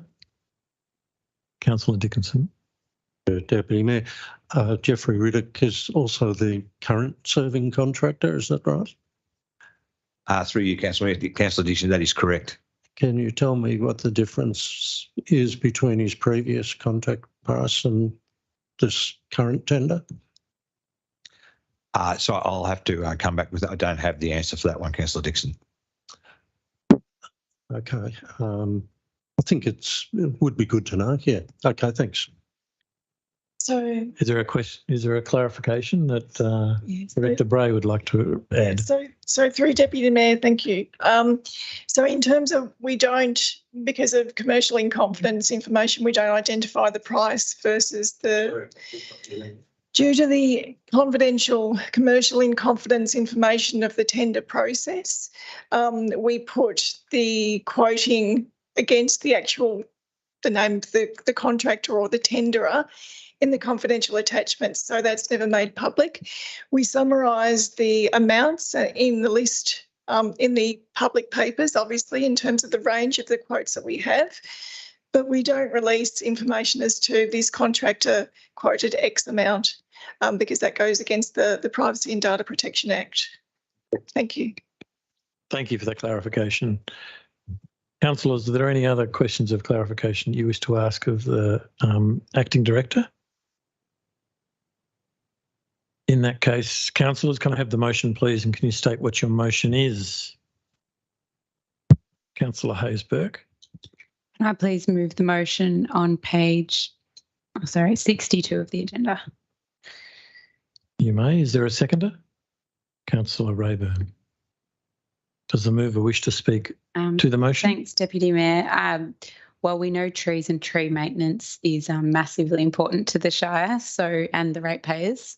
So I'm glad to see that we're taking it so seriously and employing an external contractor. I think this contractor can provide an external opinion and assessment, and I guess maintain their professionalism in not being a member of staff of the Shire and being a contractor. So. Not that, sorry, that didn't come out right, but it's an unbiased opinion, so to speak. Yes, so I would like to see this contract awarded. Thank you. Thank you, councillor. Does the seconder wish to speak now or reserve their right? I'll just make a comment that it's good to see that you're employing local people in the Benalla Shire next door to us. It's only 10 minutes down the road from Violet Town, so it's really good for locals to be able to get employment with us as a Shire, and as part of our prerequisite that we like to have locals or next door to us to be employed through the Shire. So I think it's a positive attitude. Thank you, councillor. Does any councillor wish to speak against the motion? If so, there are none. So can I ask whether the mover wishes to sum up? No? Councillors, I'll now put the motion in that case. All those in favour? All those against? The motion is carried. Moving now to item 9.3.3, contracts and works awarded under delegation. Director Bray, may we have a summary of this report, please? Thank you, Deputy Mayor Murray. Councillors, tonight we have our monthly report of the contracts awarded under delegation by the CEO, managers and also directors. We have 3 contracts to report tonight. The first is regarding the upgrade or the replacement of the existing microwave connection on top of this building. The existing connector was at the end of its life and needed to be replaced. And so that provides critical communications and connectivity to several buildings for the Shire. The second one was in relation to flood damage for a bridge, Drysdale Bridge. That was done under the emergency provisions in our procurement policy. And then also we went for a public tender request for some flood damage rectification works that was awarded as well. So, councillors, there's a recommendation on page 67 to note those awards, those contracts being awarded. Thank you. Thank you, Director Bray. Councillor, are there any questions of clarification of the officer? As there are none, councillors, can I have a motion, please, and can you state what your motion is? Councillor Rayburn. Yes, thank you, Deputy Mayor. And through you, Deputy Mayor, I'd like to move the recommendation, which is printed on page 67, be adopted by Council. Thank you, councillor. Is there a second to the motion? Councillor Dickinson. Does the mover wish to speak to the motion? No, thank you. Does the seconder wish to speak now or reserve their right? Does any councillor wish to speak against the motion? If not, does the mover wish to sum up? Does not. Councillors, I'll now put the motion in that case. All those in favour?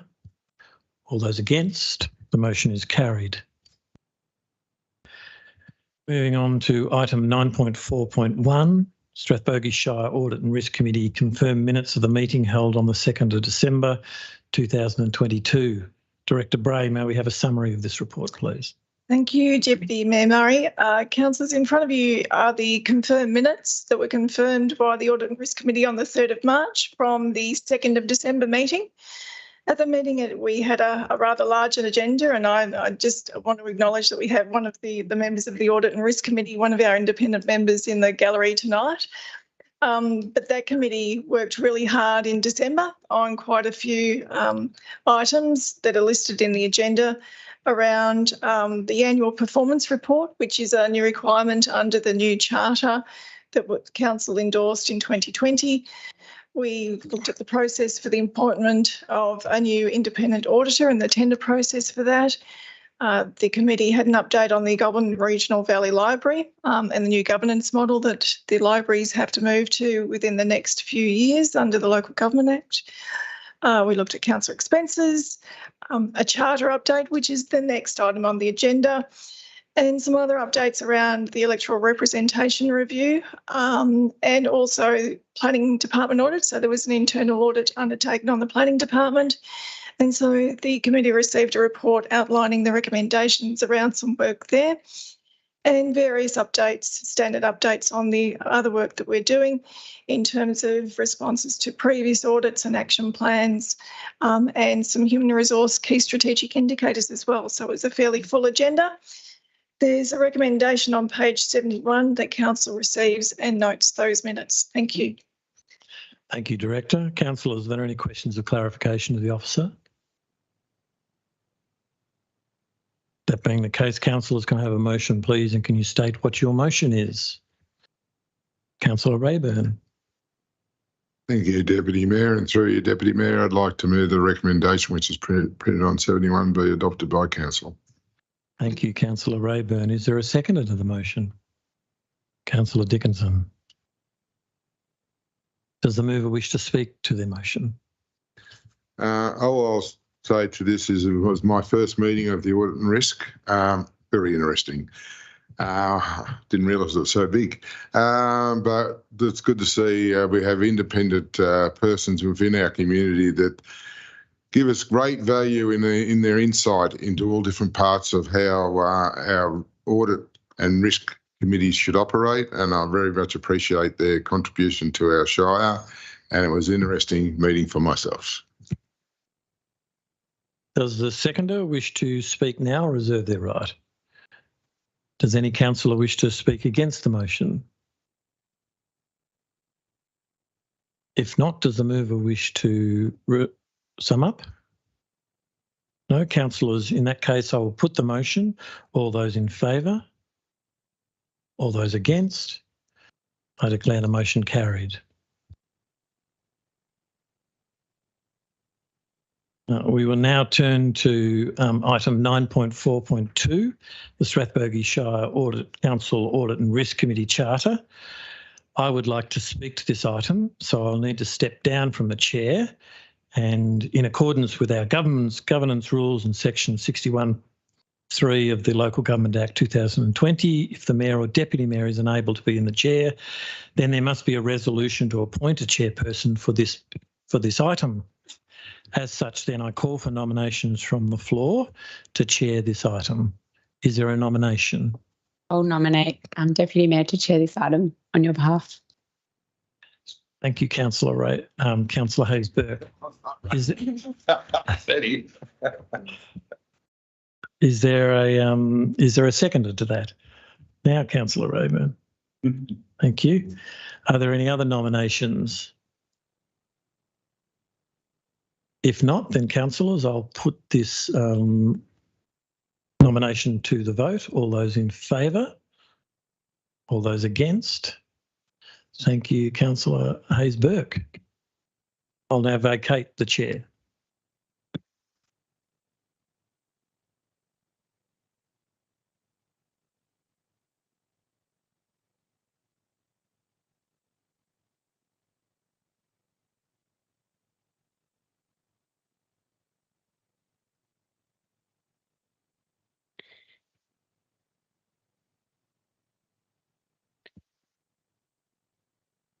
Director Bray, may we have a summary of the report, please? Thank you, Chair Hayes-Burke. Councillors, the charter actually requires an annual review of the charter just to make sure that it's up to date and reflects challenges and changes and views of the committee each year. The last charter was adopted in 2021. So as per the previous agenda item, there was a discussion, a fairly lengthy discussion at the Audit and Risk Committee at its December 2nd meeting, where there were quite a few changes or updates made to the charter, and they're summarised on page 75. So there's a few things in terms of recognising oversight of emergency planning and responses, and that sort of came out particularly after the flood, obviously in October, and updating references to officer names and also our governance rules, and also reflecting that the committee wants to meet annually with the council, the elected council, without officers being present, just to have an annual meeting and a discussion about their views and their overall summation of council, and also around their annual performance report.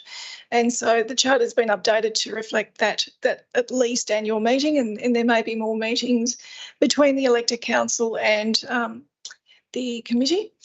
I suppose the main changes were around the membership, and so the committee wanted to certainly reflect an aim of increased gender diversity on the committee's membership, and also appoint a third councillor as a substitute member to make sure that we have, if councillors are ill or away for some reason, that we actually had a substitute to step in, so that there are two councillor representatives, and then also the mayor be one of the permanent councillor representatives that's elected by council or nominated by council each year. And then also insert a maximum of a 2-year consecutive 2-year term for councillors. So councillors at the moment are elected for a year at the annual statutory meeting. And so there was some discussion around making sure that there was an opportunity for all councillors to go through that Audit and Risk Committee process. And that's probably about it in terms of the summation of the changes, but there are quite a few. So there's a recommendation on page 26 which talks about endorsing the Audit and Risk Committee charter as amended by the committee.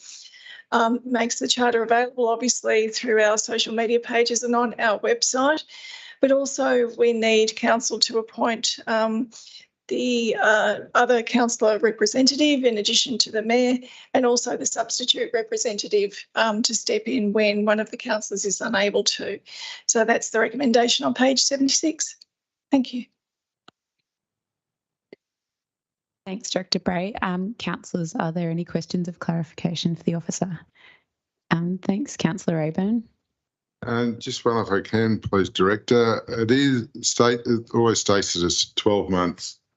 Councillors are on this, but tonight we're going to pass a motion. Does this mean that November statutory meeting will be still changing over our councillors, not 12 months in time? So through you, there's so if we're electing tonight, then it would be 12 months from today, because we're actually appointing the official nominations and the council representatives. There was a report in last month's agenda to appoint some temporary councillors representatives for 1 month for the March meeting, because we hadn't appointed the permanent members for the year at the December or at the statutory meeting, because we were still waiting on the minutes from this meeting to be ratified, and the charter changes ratified by the Audit and Risk Committee. So the process was a little bit out of whack in terms of timing. So it would be 12 months from today. So you actually get that full 12-month period. Any other questions? Councillor Dickinson. Thank you. As you are aware, there are a number of committees that councillors are involved in throughout the Shire. To my knowledge, this is the only one that you're recommending have a 2-year tenure. Should the same principle apply to all the other committees? So through you, this is the only committee required to be provided by council or appointed by council under the Local Government Act. So under the Local Government Act, council must appoint an audit and risk committee, and council must also adopt a charter. So this is the only requirement under the Act for a particular committee. So all of those other committees are, you know, things like the Municipal Association of Victoria, or they might be regional committees, but none of them are actually required under the Local Government Act. So the committee, as I said, had a long discussion around the terms and any changes to the provisions, and this is where the committee landed. Thank you. Another question, please. Is there a time limit on the independent audit and risk committee? Do they have a similar? Yes, there certainly is a time limit, and so we actually roll over. Everyone has a 3-year term, and we How many? Sorry, 3. 3. So we roll those over every year. So we will actually be recruiting for another new member or a replacement member for a community member in the next couple of months, and going through that process. So we actually staggered a couple of, I think it was late last year, we came to council and staggered the terms of the independent members so that we were replacing a member every year to get that a balance between consistency and turnover. So it's a 3-year term. Yep. Can they be re-elected? Yes. Yeah. So can the same principle be applied to a councillor? Can that councillor be re-elected after 2 years? So the committee's recommendation and what was adopted by the committee was that councillors have a maximum of 2-year terms, 2 consecutive years. So and that was to make sure that there was some turnover in the councillor representation, given we have 7 councillors. So that was the committee's stance. Okay, I'm labouring on this a bit, but I need to clarify it in my own mind.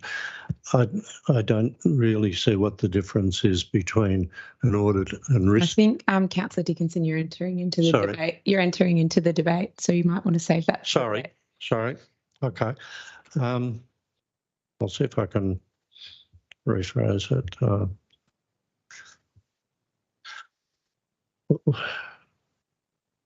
Why is it necessary for an independent member to have an extended term, but a councillor isn't? So through you, this was the committee's. So I'm reporting on the committee's. This is coming charter. from the committee. So as I said, there was an extensive debate at the committee, and there were a couple of councillor representatives at that committee that also voted for the charter. So perhaps there can maybe in the debate be some discussion around that. But as an officer, I'm just reporting what the committee. Okay. Yeah. Okay. So thank you. Thanks. Is there any further questions? No? Councillors, can I have a motion? And please, can you state your motion? Councillor Raeburn. Thank you, Chairperson. I'd like to move the recommendation as printed on page 76 be adopted, with myself as the nominee, as the first nominee. And I actually haven't got a third one for the replacement person. I don't know for the substitute. Is there any other councillor who'd like to put their hand up? Take advantage of? Yes. If not, we'll leave it as it is. Okay. Yeah. So just a point of clarity. Can I just ask a point of clarification? So is the motion of the councillor to adopt the recommendation as listed with his name inserted and the other one blank? Is that the proposal? Yes. Thank you. So do I have a second? Yes. So is that suitable in this? We're in your hands, councillor. So the charter asks for a substitute councillor. If we don't get one tonight, then maybe we come back at the next meeting and try and get a substitute councillor nominee. So, Councillor Andrews, do you propose to be the substitute councillor? No. No. No. Just a point in the recommendation, there's a name after the word mayor. Isn't mayor sufficient to denote the role that will be put forward, because perhaps next year the mayor will change or whatever it may be. So that limits what we can. So there should be an amendment to. So I'd like to amend point 3 of the recommendation accordingly, that it says appoints mayor and councillor, whoever, to be permanent council representatives, as opposed to naming the mayor. So are you amending Councillor Rayburn's? No, I'm amending point 3, which has the name. So through you, we have a motion that's been moved by Councillor Rayburn. We don't have a seconder, from what I can tell.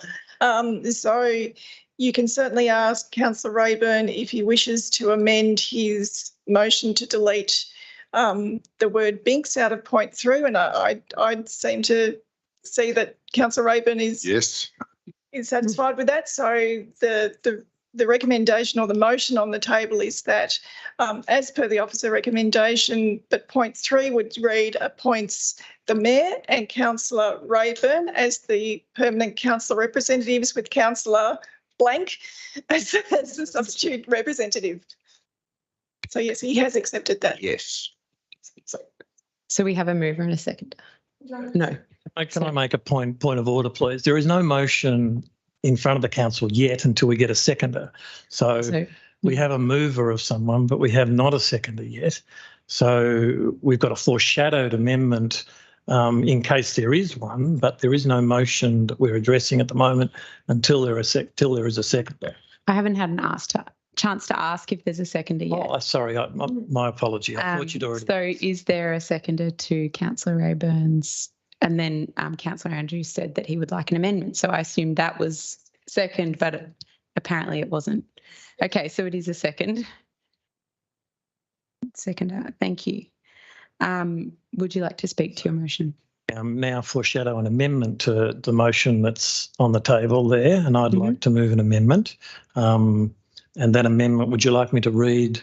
Yes, please. That?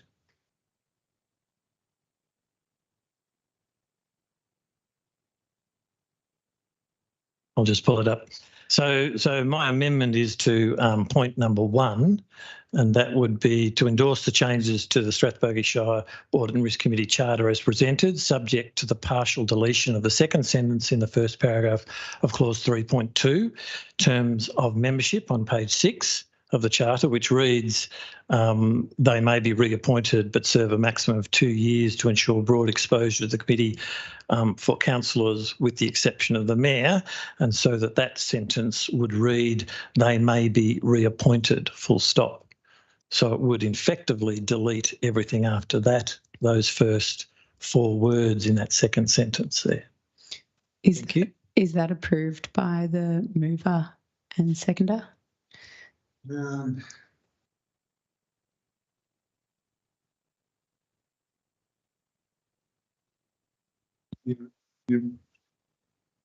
please read it again, please. Sorry, I just got to get it in my head exactly what you're saying. It effectively takes out the maximum 2-year part. So it would change the second sentence on page 6 of the Charter under terms of membership to read, they may be reappointed, rather than the current wording, which is they may be reappointed but serve a maximum of 2 terms to ensure broad exposure to the Committee of Council for councillors, with the exception of the mayor.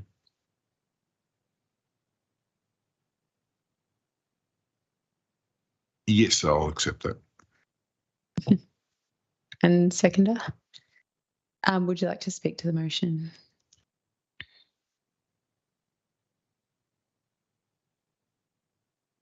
And so if that's the case, then just to go a little bit further, if I may, through Director of Governance, just for clarification, if I may, before I speak, if that's okay, can I then input as the substitute Councillor Murray? You would really want Councillor Murray's approval for that. Just a point of clarification. Am I eligible to be a substitute, seeing I've served 2 years on this committee? Oh, well, no, sorry. What am I saying here? The amendment's been accepted, so presumably I am. So through you, Chair. So what's before us is an amendment to delete the requirement or the maximum term of 2 consecutive years, and to place Councillor Rayburn and the substitute Councillor Deputy Mayor Murray in that recommendation.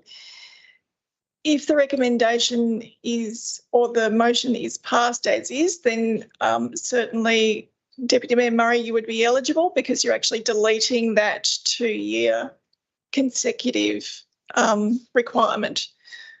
I accept the my name being inserted into that substitute mayor position. Thank you, Councillor Rayburn. Would you like to speak? Sorry, community. This is how we do debate issues when there is when there's issues which really are about good governance and about understanding how we want to be able to be represented by our community members who give their time and effort to the audit and risk, and then we as councillors give our time and effort to go back to be with them. So I know it looked a bit arduous in the way we did this, but to be honest, it was good governance and good way of working and how we're going. And I know Tom's over there doing the get me going and stop talking, but I just think this was good work, good operations, and I think at the end of the day we've come out all agreeing with something which is going to go positive forward, and I support this. Thank you, Councillor Rayburn. Councillor Andrews, would you like to speak to the motion? Would any other councillors like to speak to the motion? Councillor Murray? Yeah, I do wish to speak to the motion. Seeing I've left the chair, I may as well do that. But I mean, and I note that we have got an independent member of the Audit and Risk Committee looking on today in the gallery, so that's good. I'd like to say that the Audit and Risk Committee is a very important body, and I've been on it for 2 years and thoroughly enjoyed the involvement there of being involved in that group, in that important group, and making some, I hope, key decisions in terms of our audit risk, identifying it and managing it. But that Audit and Risk Committee is an advisory group. We don't delegate particular authority to them in any other way than to advise us, and that charter is an outcome of what we as councillors would like from our Audit and Risk Committee. So it's ours to create and ours to adopt, and so on. And I welcome the input from the Audit and Risk Committee, but in the end of the day, we need to be satisfied, and that's why I would like to support this particular recommendation as it's been amended to my fellow councillors. I have read the 5 or 6 exemplar charters that are provided by the government on their website for councils to look at. None of them talk about a maximum period of time for councillors. So I don't know that that is necessarily something that we need to go down. And I know of very few who run that sort of system. But I do think it's important that each year we examine who's on the committee, that we make decisions about that from year to year. There are some times when some councillors do not wish to or cannot, for various reasons, be part of the Audit and Risk Committee. So I think it's advisable not to restrict ourselves too much in that regard. There may be some years where the Mayor would like to delegate that responsibility to someone else, and I'm not sure that this necessarily takes that away from the Mayor. I think the Mayor could do that under this arrangement as well, and I think Director Bray has already indicated that could still be possible under this. So I recommend this recommendation to you, this motion to you, with the amendments. Thank you. Thank you, Councillor Murray. Would any other councillors like to speak? Thanks, Councillor Dickinson. Are we speaking for or against, or either? Either. Sorry. Either. Thank you. I feel compelled to speak against the motion. insofar as the limiting of it for a councillor of 2 years, and I don't see the reason behind. Sorry, can I make a point of Sorry. order, please? Just a point of clarification for the councillor that the amendment, Councillor Dickinson, that we have accepted, or the mover has accepted, takes out that restriction of the 2-year maximum appointment. Where it can be renewed. So somebody can be, that's right. There wouldn't be a 2-year maximum under the current accepted motion that we have before us. Okay, I apologise for that. So you're speaking in favour of the motion on the table, by the sounds of it. I'm not, no, I'll just vote. I'll withdraw that. Does the mover wish to exercise their right of reply? Councillors, I will now put the motion to a vote. All those in favour? And against? Thank you. I declare that carried.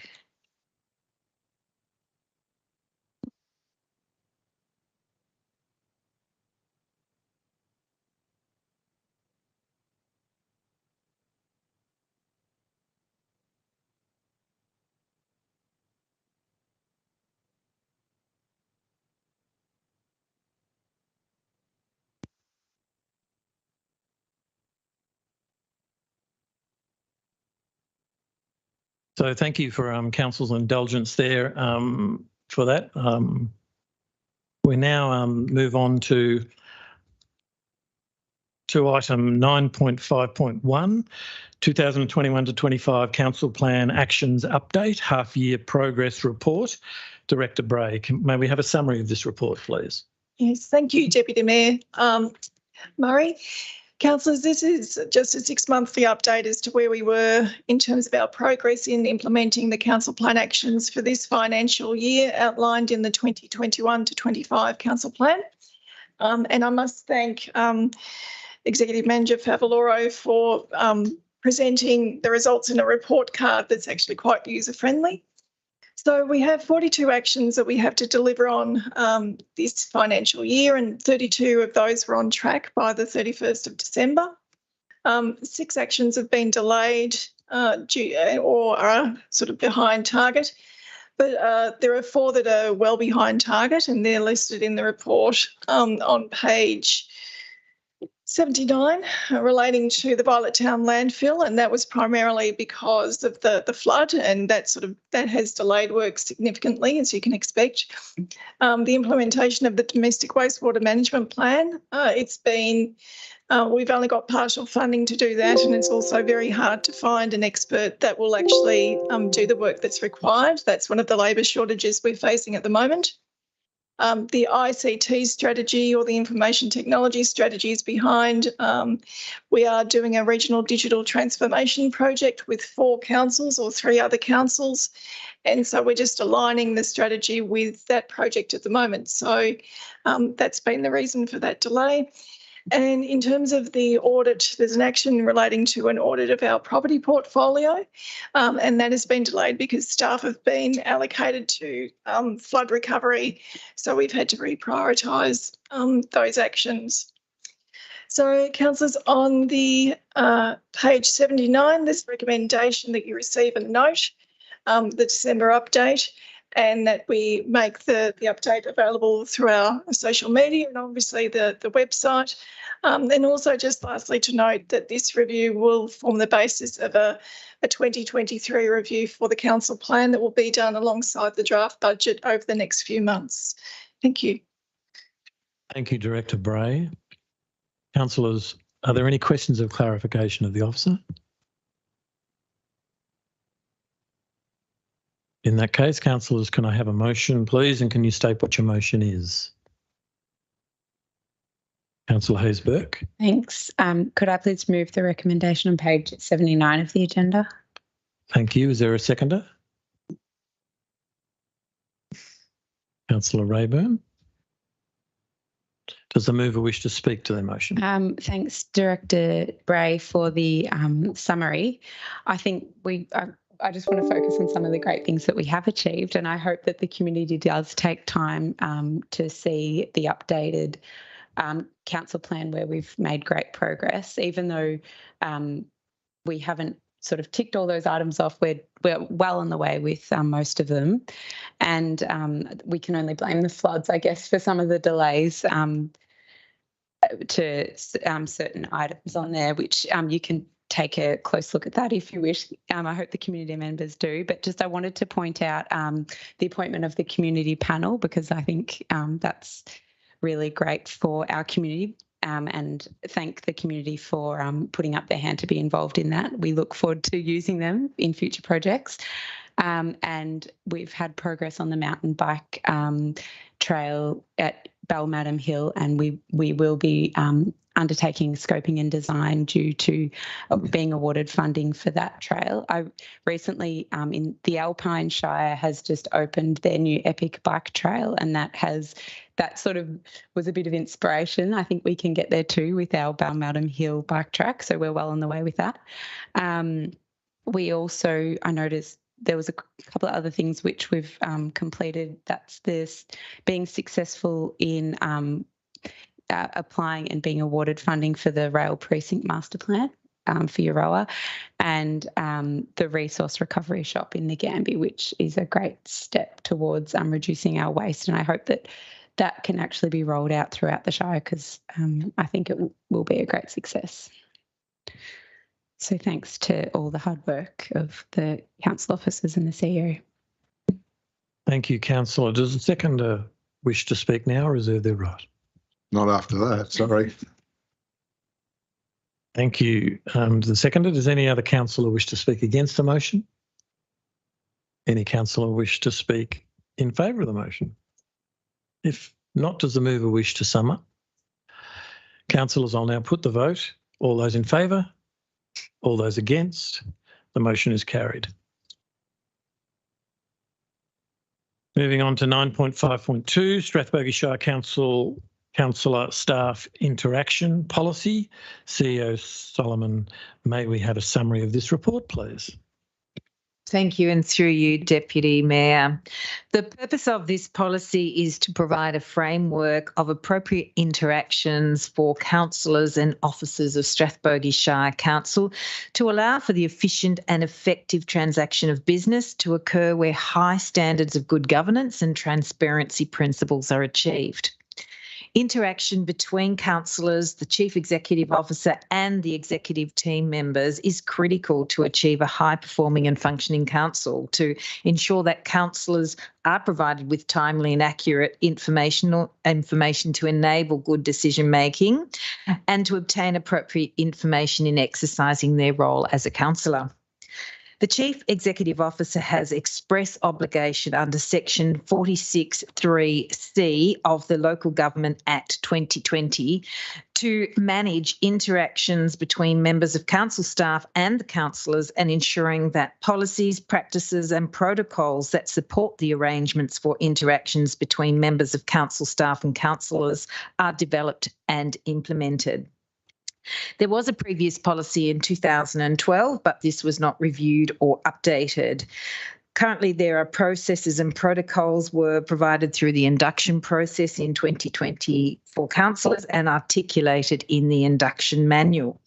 This policy formalises these arrangements to provide guidance to both councillors and members of council staff in appropriate communication and interaction to allow for performance of their duties as established by the Act, and should also be read in conjunction with the Councillor Code of Conduct, the Mutual Respect Charter and Officer Code of Conduct. Councillors, there is a recommendation on page 83 of tonight's meeting agenda for your consideration. Thank you. Thank you, CEO.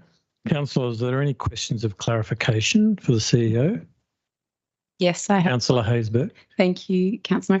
CEO Solomon, would you say, so we had a policy in 2012, would you say that was well outdated with the introduction of the new Local Government Act? And I guess we need to update our policies regularly anyway, but that's the main reason. Thank you, Councillor Haysbert, and through you, Deputy Mayor, that's exactly right. The policy in 2012 was formulated under the Local Government Act. Oh, goodness me. 1989. Isn't it funny how we move on and we forget some history? And it bears no relevance to the Local Government Act 2020. So as we said, this just formalises the current arrangements that were in place and to provide guidance and ensure good governance. Thank you. Can I ask a question of clarification? On page 3 of the attachment that comes with it, the last review was held on February 2017 and it was adopted by Council on the 21st of March 2017. Is that correct, CEO? So through you, I'd have to take the question on notice, but I don't believe that. So the last update of how the protocols were in the councillor induction manual. So this is so there was a former policy, but that hasn't been updated for quite some time and certainly not by this council. And in terms of the interaction that was made clear through the councillor induction manual and the protocols from there. And then obviously since then some subsequent protocols and guidance from the CEO. So just clarifying that, so is this an update of the 21st of March 2017 policy, which is listed on there on page 3 or not? No, this is a new policy that reflects the Local Government Act 2020. Right. And the current arrangements that are articulated in the 2020 Councillor Induction Manual. Thank you. Are there any other questions of clarification of the CEO? Councillors, in that being the case, can I have a motion, please, and can you state what your motion is? Councillor Rayburn. Thank you, Deputy Mayor, and through you, Deputy Mayor, I'd like to move the recommendation, which is printed on page 83, be adopted by Council. Thank you, Councillor. Is there a seconder to the motion? Councillor Hayes-Burke. Does the mover wish to speak to the motion? Thank you, Deputy Mayor. It's strange to sit here actually and think that in 1989, when the new Local Government Act came out, back then I was on council. 2020, a new act came out, I was on council. That's scary. And the difference in between the two acts and what is required now under the two acts is phenomenal. And it's about personal safety and personal recognition of each other and respect of each other and understanding of each other. And this draft, I think, goes a long way for our community to be able to see what we as a council are trying to achieve internally, and should be also looked outwardly as external. And something I think that a lot of people have criticised myself personally, that they can't swear at me or they can't do that anymore at me. And I say to them, well, just say it in your opinion. Therefore, it's your opinion, nothing to do with me personally. So, and I just think that sometimes people forget that we're all equal and we're all got an opportunity here to work together to try and achieve something great in this Shire. So that's all I had to say. Thank you, Councillor. Does the seconder wish to speak now or reserve their right? I can speak now. Sorry. Thanks, Councillor Rayburn. I think also for the community, it helps articulate the role of the councillor, which I think is helpful because that can be misunderstood within the community. I really like the clarity that this policy provides, and I think it would have been beneficial to have something like this when we first started our term of council. I hope that future councils really benefit from this policy, and I believe that it will help us achieve a higher standard of good governance. So therefore, I welcome it. Thank you. Thank you, Councillor. Is there any councillor who wishes to speak against the motion?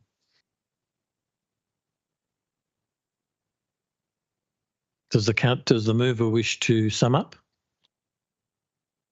In that case, I'll put the motion. All those in favour? All those against? The motion is carried. Now turn our attention to 9.5.3, the monthly Performance report. Director Bray, may we have a summary of this report, please? Thank you, Deputy Mayor Murray, and it's been another busy month, as you can see on pages 88 forward. In terms of building and planning permit activity, still are at incredibly high levels. So building permit activities just over $8.7 million. Planning permit activity is over $4.7 million. So that's an extravagant or an extraordinary amount that shows that despite all of the challenges with the interest rates and cost of living, the Shire continues to grow. In terms of customer requests, we have the ongoing issue with obviously our roads are deteriorating, and we've also had some storm events as well. So complaints and raising issues around potholes, trees, and also some of our waste management contractors, they're still having a challenge in terms of getting staff post-COVID.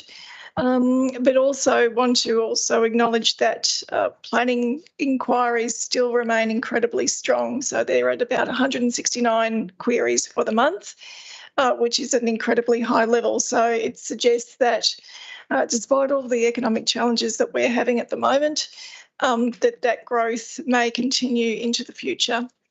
In terms of waste, we've had decline in the amount of waste that's been collected over the last month in green recycling and also standard garbage.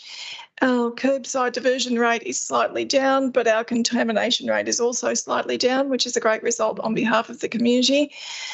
The transfer station data, which we've been reporting on in recent months, which is new data, shows that we've also had some flood cleanup, particularly around Avenel, the Avenel transfer station, where we had 297 transactions for the month. Obviously, Euroa and Violet Town are quite high, but certainly there was a lot of activity in Avenel as well that I just wanted to point out.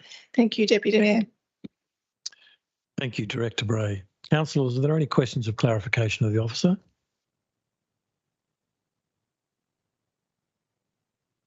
There are none. Then, councillors, can I have a motion, please, and can you state what your motion is? Councillor Hayes-Burke. I'd like to move the motion that the monthly report be noted. Thank you, councillor. Is there a second of the motion? Councillor Rayburn. Does the mover wish to speak to their motion?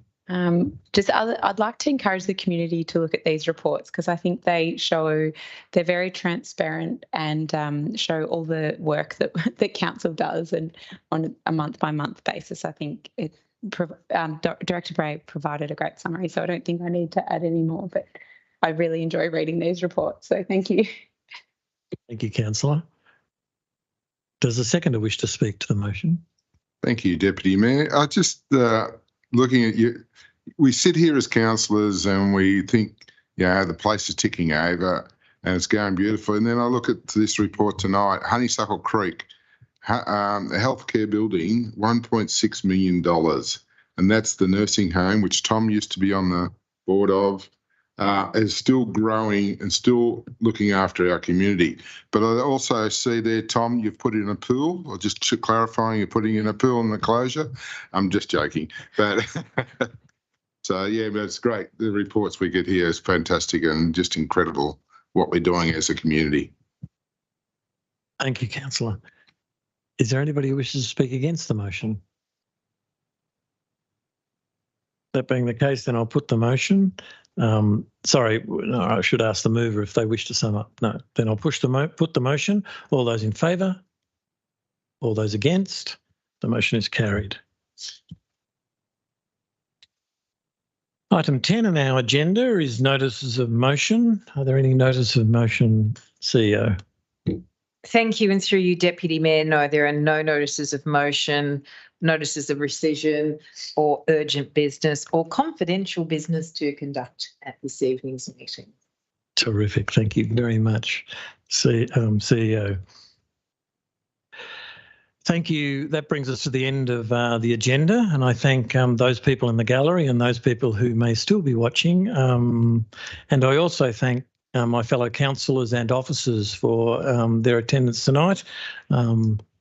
It's now 8:22. The next monthly meeting of the Strathbogie Shire Council is scheduled to be held on Tuesday, the 18th of April, at the Aroa Community Conference Centre, commencing at 6 p.m. There being no further business, I declare the meeting closed at 8:23.